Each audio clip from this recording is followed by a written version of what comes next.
ਤੇ ਕਾਂਗਰਸ ਦੀ ਸਰਕਾਰ ਸੀ। ਉਸ ਸਰਕਾਰ ਨੇ जिस तरीके दे नाल उस वेले चोर ते कुत्ती दे रल के शिकार खेडण की घटना सामने आउंदी है, जिवें सिखां दी शहादत हुई, जिस तरह नस्लकुशी हुई, उस नूं लगातार बेइंसाफी दे कारण एक ऐसा जख्म, ऐसा नासूर महसूस किया जा रहा जिहड़ा दिनों दिन वधदा जांदा। ते अज दी तारीख दे विच जो कुछ हो रहा, उस तारीख दे विच बेइंसाफी दा इह आलम है कि सिखां नूं किसी भी पद्धर ते इंसाफ देण दी थां ते उन्हां दे खिलाफ सोशल मीडिया ते भी पाबंदियां लाइयां जा रही हैं। सोशल मीडिया ते जे सिख कोई अपने विचार प्रगटाउंदा है जां मनुखी अधिकारां दी कोई संस्था अपने विचार दिंदी है तां ओह राष्ट्र विरोधी करार दिता जाता है, उस ते पाबंदी लाई जाती है। मोंटी नां दे एक व्यक्ति दे वल्लों यूके तो आरंभ किया गया यह सिलसिला, जिसने कि लगातार अपनियां टिप्पणियां दे विच सिखां नूं टैररिस्ट किया, 84 के दुखांत बारे यह कहा कि इन्हां नूं सजावां दित्तियां जाण, सिखां नूं उल्टा। पर जदों किसी सिख ते किते बहु गिणती जिथे हिंदुत्ववादियां ताकतां ने जां एंटी सिख ताकतां ने वो जदों कुੱਟਮਾਰ करदियां तां यही कहंदियां कि तुहाडे नाल 84 वाला फिर वापरेगा।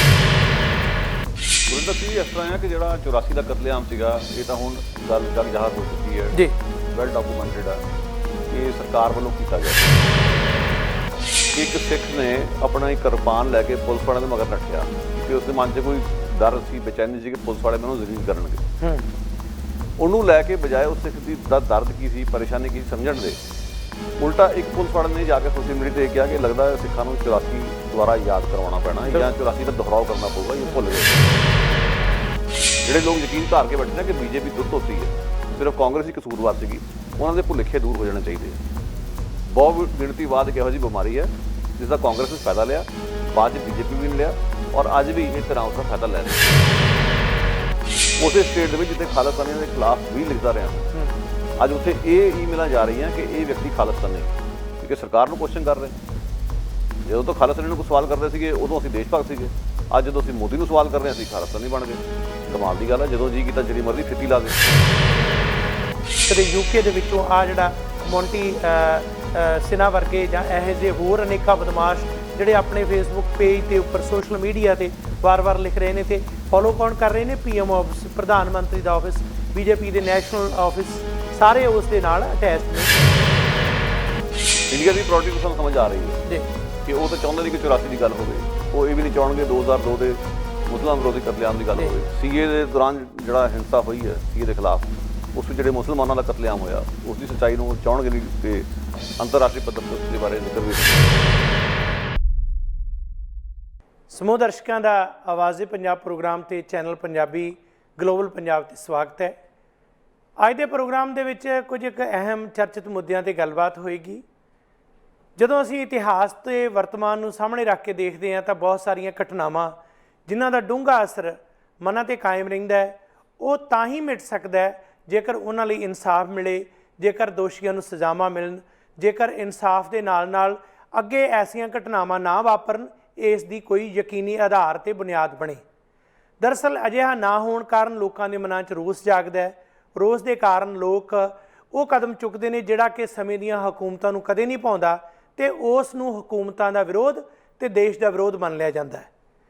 सिखां दा इतिहास जे देखिए, सन 1984 दे विच जदों दिल्ली दे विच सिख कतलेआम शुरू होया ते सिख नस्लकुशी भारत दे विच हुई, उस वेले भारत की प्रधानमंत्री इंदिरा गांधी के कतल तो बाद ये हालात पैदा हुए तो कांग्रेस की सरकार सी। उस सरकार ने जिस तरीके दे नाल उस वेले चोर ते कुत्ती दे रल के शिकार खेडण की घटना सामने आउंदी है, जिवें सिखां दी शहादत हुई, जिस तरह नस्लकुशी हुई, उस नूं लगातार बेइंसाफी के कारण एक ऐसा जख्म, ऐसा नासूर महसूस किया जा रहा जिहड़ा दिनों दिन वधदा जांदा है। हाल ही विच एक घटना दिल्ली दे विच ऐसी हुई जिस घटना दे विच एक सिख दे अस्थान ते कोई बेसमेंट दे विच किराएदार रहिंदा सी, जिस नूं किराया मंगण ते उसने विरोध किया ते विरोध ही नहीं किया बल्कि मकान मालक सिख परिवार का कुटापा किया ते सिख नूं जिस तरीके दे नाल जलील किया गया, जिवें हमला किया गया ते वार वार एक गल की गई कि असी 84 वाला कांड दोहरावांगे। ये गल इहो जे जख्म देण वाली सी जिहड़ी कि नाकाबले बर्दाश्त सी। इंसाफ लई पुलिस कोल गए, ਰਿਪੋਰਟਾਂ ਦਰਜ ਕਰਾਈਆਂ, ਨਾ ਪ੍ਰੋਪਰ ਮੈਡੀਕਲ ਕੀਤਾ ਗਿਆ, ਨਾ ਕਿਸੇ ਨੇ ਆਵਾਜ਼ ਸੁਣੀ। ਕਹਿਣ ਦਾ ਭਾਵ ਉਸ ਵੇਲੇ ਕਾਂਗਰਸ ਤੇ ਅੱਜ ਜਦੋਂ ਅਸੀਂ ਦੇਖਦੇ ਹਾਂ ਕਿ ਦੇਸ਼ ਦੇ ਵਿੱਚ ਫਾਸ਼ੀਵਾਦੀ ਸਰਕਾਰ ਹੈ, ਉਹੀ ਘਟਨਾਵਾਂ ਮੁੜ ਦੁਹਰਾਈਆਂ ਜਾ ਰਹੀਆਂ ਨੇ। ਤੇ ਅੱਜ ਦੀ ਤਾਰੀਖ ਦੇ ਵਿੱਚ ਜੋ ਕੁਝ ਹੋ ਰਿਹਾ, ਉਸ ਤਾਰੀਖ ਦੇ ਵਿੱਚ ਬੇਇਨਸਾਫੀ ਦਾ ਇਹ ਆਲਮ ਹੈ ਕਿ ਸਿੱਖਾਂ ਨੂੰ ਕਿਸੇ ਵੀ ਪੱਧਰ ਤੇ ਇਨਸਾਫ ਦੇਣ ਦੀ ਥਾਂ ਤੇ ਉਹਨਾਂ ਦੇ ਖਿਲਾਫ ਸੋਸ਼ਲ ਮੀਡੀਆ ਤੇ ਵੀ ਪਾਬੰਦੀਆਂ ਲਾਈਆਂ ਜਾ ਰਹੀਆਂ ਨੇ। ਸੋਸ਼ਲ ਮੀਡੀਆ ਤੇ ਜੇ ਸਿੱਖ ਕੋਈ ਆਪਣੇ ਵਿਚਾਰ ਪ੍ਰਗਟਾਉਂਦਾ ਹੈ ਜਾਂ ਮਨੁੱਖੀ ਅਧਿਕਾਰਾਂ ਦੀ ਕੋਈ ਸੰਸਥਾ ਆਪਣੇ ਵਿਚਾਰ ਦਿੰਦੀ ਹੈ ਤਾਂ ਉਹ ਰਾਸ਼ਟਰ ਵਿਰੋਧੀ ਕਰਾਰ ਦਿੱਤਾ ਜਾਂਦਾ, ਉਸ ਤੇ ਪਾਬੰਦੀ ਲਾਈ ਜਾਂਦੀ ਹੈ। ਪਰ ਤੁਸੀਂ ਸਕਰੀਨ ਤੇ ਜਦੋਂ ਦੇਖਦੇ ਹੋ ਐਸੀਆਂ ਘਟਨਾਵਾਂ ਜਿਹੜੀਆਂ ਕਿ ਟਿੱਪਣੀਆਂ ਦੇ ਰੂਪ ਦੇ ਵਿੱਚ ਇੱਕ ਮੌਂਟੀ ਨਾਂ ਦੇ ਇੱਕ ਵਿਅਕਤੀ ਦੇ ਵੱਲੋਂ ਯੂਕੇ ਤੋਂ ਆਰੰਭ ਕੀਤਾ ਗਿਆ ਇਹ ਸਿਲਸਿਲਾ, ਜਿਸ ਨੇ ਕਿ ਲਗਾਤਾਰ ਆਪਣੀਆਂ ਟਿੱਪਣੀਆਂ ਦੇ ਵਿੱਚ ਸਿੱਖਾਂ ਨੂੰ ਟੈਰਰਿਸਟ ਕਿਹਾ, 84 ਦੇ ਦੁਖਾਂਤ ਬਾਰੇ ਇਹ ਕਿਹਾ ਕਿ ਇਹਨਾਂ ਨੂੰ ਸਜ਼ਾਵਾਂ ਦਿੱਤੀਆਂ ਜਾਣ, ਸਿੱਖਾਂ ਨੂੰ ਉਲਟਾ। ਇਸੇ ਤਰ੍ਹਾਂ CAA ਦੀ ਗੱਲ ਕਰਦਿਆਂ ਕਿਹਾ ਕਿ NRC ਸਿੱਖਾਂ ਤੇ ਲਾਈ ਜਾਵੇ ਕਿਉਂਕਿ ਟੈਰਰਿਸਟ ਨੇ। ਸ਼ਰੇਆਮ ਸਾਰਾ ਕੁਝ ਚੱਲ ਰਿਹਾ, ਪਰ ਕਿਸੇ ਹੁਕੂਮਤ ਨੇ ਕੇਸ ਨਹੀਂ ਦਰਜ ਕੀਤਾ, ਕਿਸੇ ਨੇ ਪਾਬੰਦੀ ਨਹੀਂ ਲਾਈ। ਇਹ ਘਟਨਾਵਾਂ ਲਗਾਤਾਰ ਬਣ ਰਹੀਆਂ। ਦੂਸਰੇ ਪਾਸੇ ਜਦੋਂ ਸਿੱਖ ਰੈਫਰੈਂਡਮ ਦੀ ਗੱਲ ਚੱਲਦੀ ਹੈ, ਸਿੱਖਸ ਫਾਰ ਜਸਟਿਸ ਦੇ, ਜਿਸ ਦੇ ਨਾਲ ਸਹਿਮਤੀ ਅਸਹਿਮਤੀ ਬਜ਼ਾਤੇ ਖੁਦ ਹਰ ਕਿਸੇ ਦਾ ਇੱਕ ਦਾਇਰਾ, ਪਰ ਉਸ ਦੇ ਲਈ ਨੈਸ਼ਨਲ ਲੈਵਲ ਤੇ ਜੋ ਪ੍ਰਭਾਵ ਪਾਇਆ ਗਿਆ, ਪਾਬੰਦੀਆਂ ਲਾਈਆਂ ਗਈਆਂ, ਐਂਟੀ ਇੰਡੀਆ ਕਰਾਰ ਦਿੱਤਾ ਗਿਆ ਤੇ ਹਰ ਤਰ੍ਹਾਂ ਸਿੱਖਾਂ ਦੇ ਨੌਜਵਾਨਾਂ ਦੇ ਇੱਥੋਂ ਤੱਕ ਕਿ ਬੱਚਿਆਂ ਦੇ ਖਿਲਾਫ ਵੀ ਐਸੇ ਦੇਸ਼ ਧਰੋਹ ਦੇ ਮਾਮਲੇ ਦਰਜ ਕੀਤੇ ਗਏ ਜਿਨ੍ਹਾਂ ਦੀ ਗਿਣਤੀ ਲਗਾਤਾਰ ਵੱਧ ਰਹੀ ਹੈ। ਇਹਨਾਂ ਸਾਰੇ ਵਿਸ਼ਿਆਂ ਤੇ ਗੱਲਬਾਤ ਕਰਨ ਲਈ ਅੱਜ ਸਾਡੇ ਨਾਲ ਸ਼ਾਮਲ ਨੇ ਗੁਰਪ੍ਰੀਤ ਸਿੰਘ ਜੀ, ਜਿਹੜੇ ਕਿ ਬੇਸਿਕਲੀ ਇਸ ਵਿਸ਼ੇ ਨੂੰ ਲੈ ਕੇ ਤੇ ਅਬਾਬਾਲ ਸਾਰੀਆਂ ਗੱਲਾਂ ਤੇ ਰੌਸ਼ਨੀ ਪਾਉਣਗੇ। ਜੀ ਆਇਆਂ ਨੂੰ ਗੁਰਪ੍ਰੀਤ ਸਿੰਘ ਜੀ, ਸਵਾਗਤ ਹੈ ਤੁਹਾਡਾ। ਗੁਰਦਰ ਸਿੰਘ ਜੀ, ਬਹੁਤ ਸ਼ੁਕਰੀਆ ਮੰਚ ਮੁਹੱਈਆ ਕਰਨ ਲਈ। ਤੁਹਾਡੇ ਪ੍ਰੋਗਰਾਮ ਦਾ ਖਾਸ ਤੌਰ ਤੇ ਚੈਨਲ ਪੰਜਾਬੀ ਦਾ ਆਮ ਤੌਰ ਤੇ ਬਹੁਤ ਬਹੁਤ ਧੰਨਵਾਦ। ਸ਼ੁਕਰੀਆ ਜੀ। ਜਿਹੜੀਆਂ ਕੁਝ ਘਟਨਾਵਾਂ ਮੈਂ ਤੁਹਾਡੇ ਨਾਲ ਸਾਂਝੀਆਂ ਕੀਤੀਆਂ, ਮੈਨੂੰ ਪਤਾ ਹੈ ਕਿ ਉਹਨਾਂ ਘਟਨਾਵਾਂ ਦਾ ਪ੍ਰਭਾਵ ਅੱਜ ਦਾ ਨਹੀਂ ਬਲਕਿ ਪਿਛਲੇ ਲਗਾਤਾਰ 3 ਦਹਾਕਿਆਂ ਤੋਂ ਲੋਕਾਂ ਦੇ ਮਨਾਂ 'ਚ ਜ਼ਖਮ ਨੇ। ਪਰ ਜਦੋਂ ਕਿਸੇ ਸਿੱਖ ਤੇ ਕਿਤੇ ਬਹੁ ਗਿਣਤੀ ਜਿੱਥੇ ਹਿੰਦੂਤਵਾਦੀਆਂ ਤਾਕਤਾਂ ਨੇ ਜਾਂ ਐਂਟੀ ਸਿੱਖ ਤਾਕਤਾਂ ਨੇ, ਉਹ ਜਦੋਂ ਕੁੱਟਮਾਰ ਕਰਦੀਆਂ ਤਾਂ ਇਹੀ ਕਹਿੰਦੀਆਂ ਕਿ ਤੁਹਾਡੇ ਨਾਲ 84 ਵਾਲਾ ਫਿਰ ਵਾਪਰੇਗਾ। ਇਹ ਘਟਨਾਵਾਂ ਜਦੋਂ ਲਗਾਤਾਰ ਇਸ ਤਰੀਕੇ ਨਾਲ ਬਿਆਨ ਕੀਤੀਆਂ ਜਾਂਦੀਆਂ, ਆ ਰੀਸੈਂਟ ਜਿਹੜੀ ਘਟਨਾ ਵਾਪਰੀ ਹੈ ਦਿੱਲੀ ਤੋਂ, ਇਸ ਤੋਂ ਪਹਿਲਾਂ ਵੀ ਕੁਝ ਘਟਨਾਵਾਂ ਸਨ, ਉਹਨਾਂ ਦੇ ਹਵਾਲੇ ਨਾਲ ਕੀ ਕਹਿਣਾ ਚਾਹੋਗੇ? ਗੁਰਿੰਦਰ ਸਿੰਘ ਜੀ, ਇਸ ਤਰ੍ਹਾਂ ਹੈ ਕਿ ਜਿਹੜਾ 84 ਦਾ ਕਤਲੇਆਮ ਸੀਗਾ, ਇਹ ਤਾਂ ਹੁਣ ਗੱਲ ਜਗ ਜ਼ਾਹਰ ਹੋ ਚੁੱਕੀ ਹੈ ਜੀ, ਵੈਲ ਡਾਕੂਮੈਂਟਡ ਹੈ ਕਿ ਸਰਕਾਰ ਵੱਲੋਂ ਕੀਤਾ ਗਿਆ ਸੀ ਜੀ। ਸਰਕਾਰੀ ਕਤਲੇਆਮ ਸੀ, ਸਰਕਾਰੀ ਦਹਿਸ਼ਤਗਰਦੀ ਦਾ ਇੱਕ ਨਮੂਨਾ ਸੀ। ਸੋ ਸਰਕਾਰ ਜਦੋਂ ਖੁਦ ਇਸ ਤਰ੍ਹਾਂ ਦੇ ਕਤਲੇਆਮ ਕਰਦੀ ਹੈ ਔਰ ਫਿਰ ਇਨਸਾਫ ਵਿੱਚ ਦੇਰੀ, ਲਗਾਤਾਰ ਦੇਰੀ, ਫਿਰ ਘਟਨਾ ਤੋਂ ਇਨਕਾਰੀ ਹੋਣਾ, ਉਸ ਦੇ ਨਾਲ ਕੀ ਹੁੰਦਾ ਕਿ ਮੁਆਸ਼ਰੇ ਦੇ ਵਿੱਚ ਉਹ ਜਿਹੜੇ ਲੋਕ ਨੇ ਜਿਹੜੇ ਪਹਿਲਾਂ ਹੀ ਫਿਰਕਾ ਪ੍ਰਸਤ ਨੇ, ਬਹੁਗਿਣਤੀਵਾਦ ਦੀ ਸੋਚ ਨਾਲ ਦਾ ਸ਼ਿਕਾਰ ਨੇ, ਉਹਨਾਂ ਨੂੰ ਸ਼ਹਿ ਮਿਲਦੀ ਹੈ ਜੀ, ਜਿਹਨੂੰ ਕਹਿੰਦੇ ਨਾ ਅਸੀਂ ਜਥਾ ਰਾਜਾ ਤਥਾ ਪ੍ਰਜਾ। ਹਾਂਜੀ, ਤੇ ਉਹ ਰਾਜਾ ਹੀ ਇਹੋ ਜਿਹਾ ਹੋਊਗਾ ਤੇ ਪ੍ਰਜਾ ਵੀ ਇਹੋ ਜਿਹੀ ਹੋਊਗੀ, ਕਿਉਂਕਿ ਆਖਿਰ ਉਸੇ ਬਹੁਗਿਣਤੀ ਨੇ ਰਾਜੀਵ ਗਾਂਧੀ ਨੂੰ ਵੀ ਬਹੁਮਤ ਦਿੱਤਾ ਕਤਲੇਆਮ ਤੋਂ ਬਾਅਦ। ਜਿਹਨਾਂ ਐਡਾ ਵੱਡਾ ਕੁਕਰਮ ਉਸ ਵਿਅਕਤੀ ਨੇ ਕੀਤਾ ਹੋਵੇ, ਉਸ ਨੂੰ ਤਾਂ ਵੋਟ ਪਰਚੀਆਂ ਰਾਹੀਂ ਸੱਤਾ ਤੋਂ ਲਾਂਭੇ ਕੀਤਾ ਜਾਣਾ ਚਾਹੀਦਾ ਸੀਗਾ, ਪਰ ਲੋਕਾਂ ਨੇ ਨਵਾਜਿਆ ਜੀ। ਸੋ ਮੇਰਾ ਮਤਲਬ ਕਹਿੰਦਾ ਕਿ ਸਰਕਾਰਾਂ ਨੇ ਉਦੋਂ ਜੋ ਕੀਤਾ ਜਾਂ ਪੋਲੀਟੀਕਲ ਪਾਰਟੀਆਂ ਜੋ ਕਰਦੀਆਂ, ਬਹੁਗਿਣਤੀਵਾਦ ਨੂੰ ਪੱਠੇ ਪਾਉਂਦੀਆਂ, ਕੁਝ ਸੋਚ ਕੇ ਕਰਦੀਆਂ। ਇਹ ਉਸ ਬਹੁਗਿਣਤੀਵਾਦ ਦਾ ਨਮੂਨਾ ਹੈ। ਜੇ ਸਰਕਾਰ ਨੇ ਕਤਲੇਆਮ ਨਾ ਕੀਤਾ ਹੁੰਦਾ, ਸਰਕਾਰੀ ਸ਼ੈ ਨਾ ਹੁੰਦੀ, ਤਾਂ ਕਿਸੇ ਦੀ ਜ਼ਰੂਰਤ ਪੈਂਦੀ ਕਿ ਇਹੋ ਜਿਹੀ ਗੱਲ ਕਰਦਾ? ਉਹ ਜ਼ਰੂਰਤ ਕਿਉਂ ਹੈ ਲੋਕਾਂ ਦੇ ਵਿੱਚ? ਔਰ ਇਹ ਗੱਲ ਪਹਿਲੀ ਵਾਰ ਨਹੀਂ ਹੋਈ ਆਪਣੇ ਆਪ 'ਚ। ਤੁਹਾਨੂੰ ਯਾਦ ਹੋਣਾ ਕੁਝ ਸਮਾਂ ਪਹਿਲਾਂ ਦਿੱਲੀ ਵਿੱਚ ਘਟਨਾ ਇਹ ਵੀ ਹੋਈ ਕਿ ਇੱਕ ਸਿੱਖ ਨੇ ਆਪਣਾ ਇੱਕ ਕਿਰਪਾਨ ਲੈ ਕੇ ਪੁਲਿਸ ਵਾਲਿਆਂ ਦੇ ਮਗਰ ਨੱਠਿਆ, ਕਿਉਂਕਿ ਉਸਦੇ ਮਨ 'ਚ ਕੋਈ ਡਰ ਸੀ, ਬੇਚੈਨੀ ਸੀ ਕਿ ਪੁਲਿਸ ਵਾਲੇ ਮੈਨੂੰ ਜ਼ਲੀਲ ਕਰਨਗੇ। ਉਹਨੂੰ ਲੈ ਕੇ ਬਜਾਏ ਉਸ ਸਿੱਖ ਦੀ ਦਾ ਦਰਦ ਕੀ ਸੀ, ਪਰੇਸ਼ਾਨੀ ਕੀ ਸੀ ਸਮਝਣ ਦੇ, ਉਲਟਾ ਇੱਕ ਪੁਲਿਸ ਵਾਲੇ ਨੇ ਜਾ ਕੇ ਸੋਸ਼ਲ ਮੀਡੀਆ 'ਤੇ ਇਹ ਕਿਹਾ ਕਿ ਲੱਗਦਾ ਸਿੱਖਾਂ ਨੂੰ 84 ਦੁਬਾਰਾ ਯਾਦ ਕਰਵਾਉਣਾ ਪੈਣਾ ਜਾਂ 84 ਦਾ ਦੁਹਰਾਓ ਕਰਨਾ ਪਊਗਾ, ਇਹ ਭੁੱਲ ਗਏ। ਸੋ ਮੇਰਾ ਮਤਲਬ ਕਹਿੰਦਾ ਬਾਰ-ਬਾਰ 84 ਦਾ ਹਵਾਲਾ ਦੇ ਕੇ ਟਾਂ ਚਲਾਉਣਾ ਜਾਂ ਡਰ ਪੈਦਾ ਕਰਨਾ, ਇਹ ਸ਼ੈ ਉਦੋਂ ਦੀ ਮਿਲੀ ਹੋਈ ਹੈ, ਉਹਦਾ ਨਤੀਜਾ ਹੈ। ਇੱਕ ਹੋਰ ਮਿਸਾਲ ਮੈਂ ਦੇਣੀ ਚਾਹੂੰਗਾ ਜਿਹੜੀ ਮੀਡੀਆ ਵਾਸਤੇ ਤਾਂ ਨਹੀਂ ਆਈ, ਪਰ ਮੈਂ ਇਸ ਨੂੰ ਦੱਸਣਾ ਚਾਹੁੰਦਾ ਆਪਣੇ ਇੱਕ ਵਿਅਕਤੀਗਤ ਹਵਾਲੇ ਨਾਲ ਜੀ। ਮੇਰਾ ਇੱਕ ਬਹੁਤ ਚੰਗਾ ਅਜ਼ੀਜ਼ ਦੋਸਤ ਹੈ, ਉਸ ਦਾ ਅਗਾਂਹ ਇੱਕ ਕਜ਼ਨ ਜੀ, ਜਿਹੜਾ ਕਿ ਬਾਰਡਰ ਸਿਕਿਉਰਿਟੀ ਫੋਰਸ 'ਚ ਕਿਸੇ ਵੇਲੇ ਜੌਬ ਕਰਦਾ ਸੀਗਾ। ਉਹ ਇੱਕ ਵਾਰੀ ਟ੍ਰੇਨ 'ਚੋਂ ਉਤਰਿਆ, ਮੇਰਾ ਖਿਆਲ ਕਾਨਪੁਰ ਇਲਾਕੇ ਦੀ ਗੱਲ ਹੋਣੀ ਹੈ, ਯੂਪੀ ਦੇ ਕਿਸੇ ਇਲਾਕੇ ਦੀ ਗੱਲ ਹੋਊਗੀ। ਜਦੋਂ ਉਤਰਿਆ ਤਾਂ ਕਿਸੇ ਨੇ ਟਾਂ ਚਲਾਈ ਕਿ ਸਰਦਾਰ ਜੀ 84 ਮੈਂ ਬਚ ਗਏ ਥੇ ਕਿਆ। ਉਹਨੇ ਫਿਰ ਉਹਦੀ ਚੰਗਾ ਛਿੱਤਰ ਪਰੇਡ ਕੀਤੀ ਉੱਥੇ ਸਟੇਸ਼ਨ ਤੇ, ਕਿਉਂਕਿ ਜੁੱਸਾ ਵੀ ਤਕੜਾ ਸੀ, ਉਹਦਾ ਲੜਨ ਭਿੜਨ 'ਚ ਵੀ ਤਕੜਾ ਸੀ। ਟ੍ਰੇਨ ਤੁਰ ਪਈ, ਉਹਨੂੰ ਜਦੋਂ ਤੱਕ ਤਸੱਲੀ ਨਹੀਂ ਕਰਾਤੀ, ਉਹ ਟ੍ਰੇਨ 'ਚ ਦੁਬਾਰਾ ਵਾਪਸ ਗਿਆ ਨਹੀਂ। ਜਦੋਂ ਉਹਨੇ ਭੱਜ ਕੇ ਟ੍ਰੇਨ ਫੜੀ, ਕਿਸੇ ਨੇ ਉਹਨੂੰ ਕਿਹਾ ਕਿ ਯਾਰ ਤੂੰ ਚੰਗਾ ਬੰਦਾ, ਮਤਲਬ ਜਾ ਕੇ ਉਹਦੇ ਗੱਲ ਪੈ ਗਿਆ, ਤੇਰੀ ਟ੍ਰੇਨ ਛੁੱਟ ਸਕਦੀ ਸੀ। ਕਹਿੰਦਾ ਫਿਰ ਮੈਂ ਸਿੰਘ ਕਾਹਦਾ ਹੋਇਆ ਜੇ ਮੈਂ ਇਸ ਗੱਲ ਦਾ ਜਵਾਬ ਨਾ ਦਿੰਦਾ। ਉਹਦੇ ਮਨ 'ਚ ਜਜ਼ਬਾ ਸੀਗਾ। ਮੈਂ ਇਹ ਗੱਲ ਤੁਹਾਨੂੰ ਤਾਂ ਕਹਿ ਰਿਹਾ ਕਿ ਇਹ ਗੱਲਾਂ ਇਸ ਗੱਲ ਦਾ ਜ਼ਿਕਰ ਤਾਂ ਕਦੇ ਆਇਆ ਨਹੀਂ। ਹਾਂਜੀ, ਕਿਉਂਕਿ ਇਹ ਤਾਂ ਬੜੀ ਮਾਮੂਲੀ ਜੀ ਗੱਲ ਲੋਕਾਂ ਨੇ ਸਮਝੀ ਹੋਣੀ ਹੈ, ਜਾਂ ਉਸ ਵੇਲੇ ਮੀਡੀਆ ਨਾਲ ਸਰਗਰਮ ਨਹੀਂ ਸੀਗਾ ਜਾਂ ਸੋਸ਼ਲ ਮੀਡੀਆ ਸਰਗਰਮ ਨਹੀਂ ਸੀ, ਕਿਉਂਕਿ ਬੜੀ ਪੁਰਾਣੀ ਗੱਲ ਆ ਬਲੀ। ਪਰ ਜਿਹੜਾ ਬਾਰ-ਬਾਰ ਇਸ ਤਰੀਕੇ ਨਾਲ ਟਾਂ ਚਲਾਉਣੀ ਮੁਆਸ਼ਰੇ ਦੇ ਵਿੱਚ ਉਹ ਲੋਕ ਬੈਠੇ ਆ ਜੀ। ਸੋ ਉਹਦਾ ਮਤਲਬ ਇਹੀ ਹੈ ਨਾ ਕਿ ਸਰਕਾਰ ਦੀ ਸ਼ਹਿ ਸੀਗੀ, ਜੇ ਸਰਕਾਰ ਨੇ ਇਨਸਾਫ ਦਿੱਤਾ ਹੁੰਦਾ, ਸਰਕਾਰ ਨੇ ਕਤਲੇਆਮ ਨਾ ਕੀਤਾ ਹੁੰਦਾ ਤਾਂ ਕਹਾਣੀ ਹੋਰ ਹੋਣੀ ਸੀਗੀ। ਜਦੋਂ ਸਭ ਨੂੰ ਪਤਾ ਕਿ ਪੁਲਿਸ ਵੀ ਸਾਡੇ ਨਾਲ ਹੈ, ਅਸੀਂ ਜੋ ਮਰਜ਼ੀ ਕਹਿ ਸਕਦੇ ਹਾਂ, ਉਸੇ ਸ਼ਹਿ ਵਿੱਚੋਂ ਇਹ ਗੱਲਾਂ ਹੋ ਰਹੀਆਂ ਜੀ। ਸੋ ਤਾਂ ਤੁਸੀਂ ਨੋਟ ਕੀਤਾ ਹੋਣਾ, ਜਦੋਂ 84 ਦੀ ਜੈਨੋਸਾਈਡ ਦੀ ਗੱਲ ਚੱਲਦੀ ਹੈ ਉਦੋਂ ਵੀ ਇਹੀ ਤਾਕਤਾਂ ਨੇ ਮੂਹਰੇ ਹੋ ਕੇ ਕਹਿੰਦੀਆਂ ਕੁਝ ਹੋਇਆ ਹੀ ਨਹੀਂਗਾ ਜੀ, ਜਾਂ ਮੂੰਹ ਬੰਦ ਕਰਾਉਣ ਤੱਕ ਜਾਣਗੀਆਂ। ਉਸ ਵਿੱਚ ਕਾਂਗਰਸ ਤੇ ਬੀਜੇਪੀ ਦਾ ਕਰੈਕਟਰ ਵੀ ਇੱਕੋ ਜਿਹਾ ਜੀ। ਮੈਨੂੰ ਘੱਟੋ ਘੱਟ ਇਸ ਗੱਲ ਦੀ ਤਸੱਲੀ ਹੈ, ਇਸ ਗੱਲ ਦੀ, ਸ਼ਾਇਦ ਮੇਰੀ ਗੱਲ ਕਿਸੇ ਨੂੰ ਬੁਰੀ ਲੱਗੇ, ਇਹ ਜਿਹੜਾ ਇਸ ਟਾਈਮ ਤੇ ਇਹ ਗੱਲ ਹੋਈ ਹੈ ਉਹਦੇ ਨਾਲ ਲੋਕਾਂ ਦੀਆਂ ਅੱਖਾਂ ਖੁੱਲ੍ਹ ਜਾਣਗੀਆਂ। ਜਿਹੜੇ ਲੋਕ ਯਕੀਨ ਧਾਰ ਕੇ ਬੈਠੇ ਨੇ ਕਿ ਬੀਜੇਪੀ ਦੁੱਧ ਧੋਤੀ ਆ, ਸਿਰਫ ਕਾਂਗਰਸ ਹੀ ਕਸੂਰਵਾਰ ਸੀਗੀ, ਉਹਨਾਂ ਦੇ ਭੁਲੇਖੇ ਦੂਰ ਹੋ ਜਾਣੇ ਚਾਹੀਦੇ ਆ। ਬਹੁਤ ਗਿਣਤੀਵਾਦ ਇੱਕ ਇਹੋ ਜਿਹੀ ਬਿਮਾਰੀ ਹੈ ਜਿਸ ਦਾ ਕਾਂਗਰਸ ਨੇ ਫਾਇਦਾ ਲਿਆ, ਬਾਅਦ 'ਚ ਬੀਜੇਪੀ ਵੀ ਨਹੀਂ ਲਿਆ, ਔਰ ਅੱਜ ਵੀ ਇਹ ਤਰ੍ਹਾਂ ਉਸ ਦਾ ਫਾਇਦਾ ਲੈ ਰਹੀਆਂ ਜੀ। ਜਦੋਂ ਤੱਕ ਇਸ ਕੋਡ ਨੂੰ ਨਹੀਂ ਸਮਝਾਂਗੇ ਮਸਲੇ ਦਾ ਹੱਲ ਨਹੀਂ ਹੋਣਾ। ਬਿਲਕੁਲ, ਇਹ ਮੇਰੀ ਰਾਏ ਹੈ। ਜਿੱਥੋਂ ਤੱਕ ਤੁਸੀਂ ਦੱਸਿਆ ਕਿ ਜਿਹੜੀ ਇਹ ਲਗਾਤਾਰ ਇਹ ਪੋਲੀਟੀਕਲ ਪਾਰਟੀਆਂ ਜਿਹੜੀਆਂ ਨੇ ਜਿਸ ਤਰ੍ਹਾਂ ਮੈਜੋਰਟੀ ਵੋਟਾਂ ਨੂੰ ਹਾਸਲ ਕਰਨ ਲਈ ਮਾਈਨੋਰਟੀ 'ਤੇ ਤਸ਼ੱਦਦ ਕਰਦੀਆਂ, ਇਹ ਵਾਰ-ਵਾਰ ਦੁਹਰਾਇਆ ਜਾਂਦਾ ਹੈ ਅਤੇ ਇਸੇ ਦੀ ਮਿਸਾਲ ਜਿਹੜੀ ਸਾਡੇ ਸਾਹਮਣੇ ਇੱਕ ਨਹੀਂ ਅਨੇਕਾਂ ਮਿਸਾਲਾਂ ਨਹੀਂ। ਪਰ ਜਦੋਂ ਸਿੱਖਾਂ ਦੀ ਗੱਲ ਆਉਂਦੀ ਹੈ, ਸਿੱਖਾਂ ਦੇ ਇਨਸਾਫ ਦੀ ਗੱਲ ਆਉਂਦੀ ਹੈ, ਉਹਨਾਂ ਦੇ ਉੱਪਰ ਹੋਏ ਤਸ਼ੱਦਦ ਦੀ ਗੱਲ ਆਉਂਦੀ ਹੈ, ਤਾਂ ਫਿਰ ਇਹ ਲਗਾਤਾਰ ਜਿਹੜਾ ਪਿਛਲੀ ਸਦੀ ਦਾ 84 ਦਾ ਕਾਂਡ ਹੈ, ਉਸ ਗੱਲ ਦਾ ਇੱਕ ਜਿਸ ਤਰ੍ਹਾਂ ਮੁਹਾਵਰਾ, ਇੱਕ ਸ਼ੈਲੀ ਬਣ ਗਈ ਕਿ ਤੈਨੂੰ ਸਬਕ ਸਿਖਾਉਣਾ ਤਾਂ 84 ਵਾਲਾ ਸਿਖਾਵਾਂਗੀ। ਇਹ ਹਰ ਪੋਲੀਟੀਕਲ ਬੰਦਾ, ਮੈਨੂੰ ਯਾਦ ਹੈ ਕਿ ਕਿਸੇ ਸਮੇਂ ਇੱਥੇ ਕਮਲਨਾਥ ਆਇਆ, ਜਦੋਂ ਕਿ ਓਟਵਾ ਦੇ ਵਿੱਚ ਲੋਕਾਂ ਨੇ ਉਹਦਾ ਵਿਰੋਧ ਕੀਤਾ। ਉਸ ਵੇਲੇ ਕਮਲਨਾਥ ਦਾ ਵਿਰੋਧ ਕਰ ਰਹੇ ਸਨ ਕਿ ਉਹਦੀ ਜਿਹੜੀ 84 ਦੇ ਵਿੱਚ ਜੋ ਇਨਵੋਲਵਮੈਂਟ ਸੀ ਗੁਰਦੁਆਰਾ ਸਾਹਿਬ ਦੇ ਵਿੱਚ, ਜਿਵੇਂ ਕਤਲੇਆਮ ਹੋਇਆ ਉਸ ਨੂੰ ਲੈ ਕੇ, ਤਾਂ ਉਹ ਅੱਗਿਓਂ ਗਾਲ ਕੱਢ ਕੇ ਕਹਿੰਦਾ ਕਿ ਇਹ 84 ਦੀ ਗੱਲ ਕਰਨ ਵਾਲੇ ਇੱਥੇ ਵੀ ਬੈਠੇ ਨੇ। ਇਹ ਕਮਲਨਾਥ ਦੇ ਉਹ ਬਿਆਨ ਸਨ ਜਿਹੜੇ ਕਿ ਉਹਨੇ ਲੋਕਾਂ ਨੇ ਇਸ ਗੱਲ ਨੂੰ ਨੋਟ ਕੀਤਾ। ਇਸੇ ਤਰੀਕੇ ਨਾਲ ਕਾਂਗਰਸ ਦਾ ਕੋਈ ਲੀਡਰ ਹੋਵੇ, ਜਿੱਥੇ ਵੀ ਉਹਨਾਂ ਦਾ ਸਮਾਂ ਆਉਂਦਾ। ਪਰ ਦੂਸਰੇ ਪਾਸੇ ਹੁਣ ਜਦੋਂ ਬੀਜੇਪੀ ਦੀ ਸਰਕਾਰ ਹੈ, ਜਿਸ ਸਰਕਾਰ ਨੂੰ ਅਸੀਂ ਕਹਿੰਦੇ ਹਾਂ ਕਿ ਇਹ ਕਾਂਗਰਸ ਦੇ ਉਸ ਜਿਹੜਾ ਉਸ ਸਮੇਂ ਹਾਲਾਤ ਸੀ ਉਹਨਾਂ ਦੇ ਉਲਟ ਖੜੀ ਹੈ, ਕਈ ਇਸ ਤਰ੍ਹਾਂ ਗੱਲਾਂ ਦਿੰਦੇ ਨੇ। ਪਰ ਬਿਆਨ ਜਦੋਂ ਅੱਜ ਦੀ ਘੜੀ ਦੇ ਵਿੱਚ ਇਹ ਹੋ ਰਹੇ ਆ, ਇੱਕ ਤੋਂ ਬਾਅਦ ਇੱਕ ਹੋ ਰਹੇ ਆ, ਤਾਂ ਫਿਰ ਯਕੀਨਨ ਤੌਰ 'ਤੇ ਇਹ ਹੈ ਕਿ ਲੋਕ ਬੇਇਨਸਾਫੀ ਦੇ ਖਿਲਾਫ ਉੱਠਣਗੇ ਵੀ, ਅਤੇ ਉੱਠ ਕੇ ਆਪਣੇ ਕੋਈ ਇਕੱਠ ਵੀ ਕਰਨਗੇ, ਪ੍ਰੋਟੈਸਟ ਵੀ ਕਰਨਗੇ, ਵਿਰੋਧ ਕਰਨਗੇ, ਮੂਵਮੈਂਟ ਕੋਈ ਚਲਾਉਣਗੇ। ਉਹ ਜਿਹੜੀਆਂ ਮੂਵਮੈਂਟਸ ਲਹਿਰ ਆ, ਫਿਰ ਉਹਨਾਂ ਨੂੰ ਦੇਸ਼ ਵਿਰੋਧੀ ਕਰਦਾਨ ਦਿੱਤਾ ਜਾਂਦਾ। ਇਹ ਦੁਖਾਂਤ ਤਾਂ ਹੈ ਹੀ ਹੈ ਗੁਰਵਿੰਦਰ ਸਿੰਘ ਜੀ, ਦੁਖੀ ਇਸ ਗੱਲ ਦਾ ਜੀ ਕਿ ਤੁਸੀਂ ਜਿਹੜੇ ਖਾਲਿਸਤਾਨ ਦੀ ਮੰਗ ਕਰਦੇ ਨੇ ਉਹਨਾਂ ਨੂੰ ਤਾਂ ਚਲੋ ਤੁਸੀਂ ਖਾਲਿਸਤਾਨੀ ਕਹੋ ਜੀ, ਜਿਹੜੇ ਖਾਲਿਸਤਾਨ ਦੀ ਪ੍ਰਤੱਖ ਮੰਗ ਕਰਦੇ ਆ ਜਾਂ ਹਿੰਸਾ ਦੀ ਗੱਲ ਵੀ ਕਰਦੇ, ਤੁਸੀਂ ਉਹਨਾਂ ਨੂੰ ਜੋ ਮਰਜ਼ੀ ਕਹੀ ਚੱਲੋ। ਹਾਲਾਤ ਤੇ ਹੁਣ ਇਹ ਬਣੇ ਕਿ ਜਿਹੜਾ 84 ਦੀ ਲਈ ਸੀ ਵੀ ਕਰਦਾ ਜੀ, ਉਹਨੂੰ ਵੀ ਉਸੇ ਜੁਮਰੇ 'ਚ ਪਾਇਆ ਜਾਂਦਾ। ਇਸ ਤੋਂ ਵੱਡੀ ਕਮੀਨਗੀ ਹੋਰ ਕਿਹੜੀ ਹੋਊਗੀ ਕਿਸੇ ਸਰਕਾਰ ਲਈ? ਅਸੀਂ ਬਾਰ-ਬਾਰ ਇਸੇ ਮੰਚ ਤੋਂ ਕਹਿੰਦੇ ਹਾਂ, ਉਹ ਇੱਕ ਡਾਡਾ ਮਾਰੇ ਵੀ ਤੇ ਰੋਣ ਵੀ ਨਾ ਦੇਵੇ। ਬਿਲਕੁਲ, ਜਿਹੜਾ ਲੋਕ ਬਾਰ-ਬਾਰ 84 ਦੇ ਇਨਸਾਫ ਦੀ ਮੰਗ ਕਰਦੇ ਆ ਜਾਂ ਉਸ ਨੂੰ ਜੀਨੋਸਾਈਡ ਕਹਿਣ ਦੀ ਦਲੇਰੀ ਵਿਖਾਉਂਦੇ ਨੇ ਜਾਂ ਉਹਨਾਂ ਦੇ ਮਨ 'ਚ ਜਜ਼ਬਾ ਆ ਜੀ, ਉਹਨਾਂ ਦੇ ਮੂੰਹ ਬੰਦ ਕਰਾਉਣ ਲਈ ਅੱਜ ਦੀ ਤਾਰੀਖ ਵਿੱਚ ਖਾਲਿਸਤਾਨੀ ਇੱਕ ਇਹੋ ਜਿਹੀ ਗਾੜ ਬਣਾ ਦਿੱਤੀ ਗਈ ਜੀ ਕਿ ਕਿਸੇ ਦੇ ਫੀਤੀ ਲਾ ਦਿਓ, ਉਹਦੀ ਬਦਨਾਮੀ ਕਰ ਦਿਓ ਉਹਦੀ, ਇਹ ਖਾਲਿਸਤਾਨੀ ਜੀ। ਹਾਲਾਤ ਹੁਣ ਇਹ ਬਣੇ ਹੋਏ ਸਾਡੇ ਵਰਗਿਆਂ ਨੂੰ ਕਹੀ ਜਾਂਦੇ ਜੀ।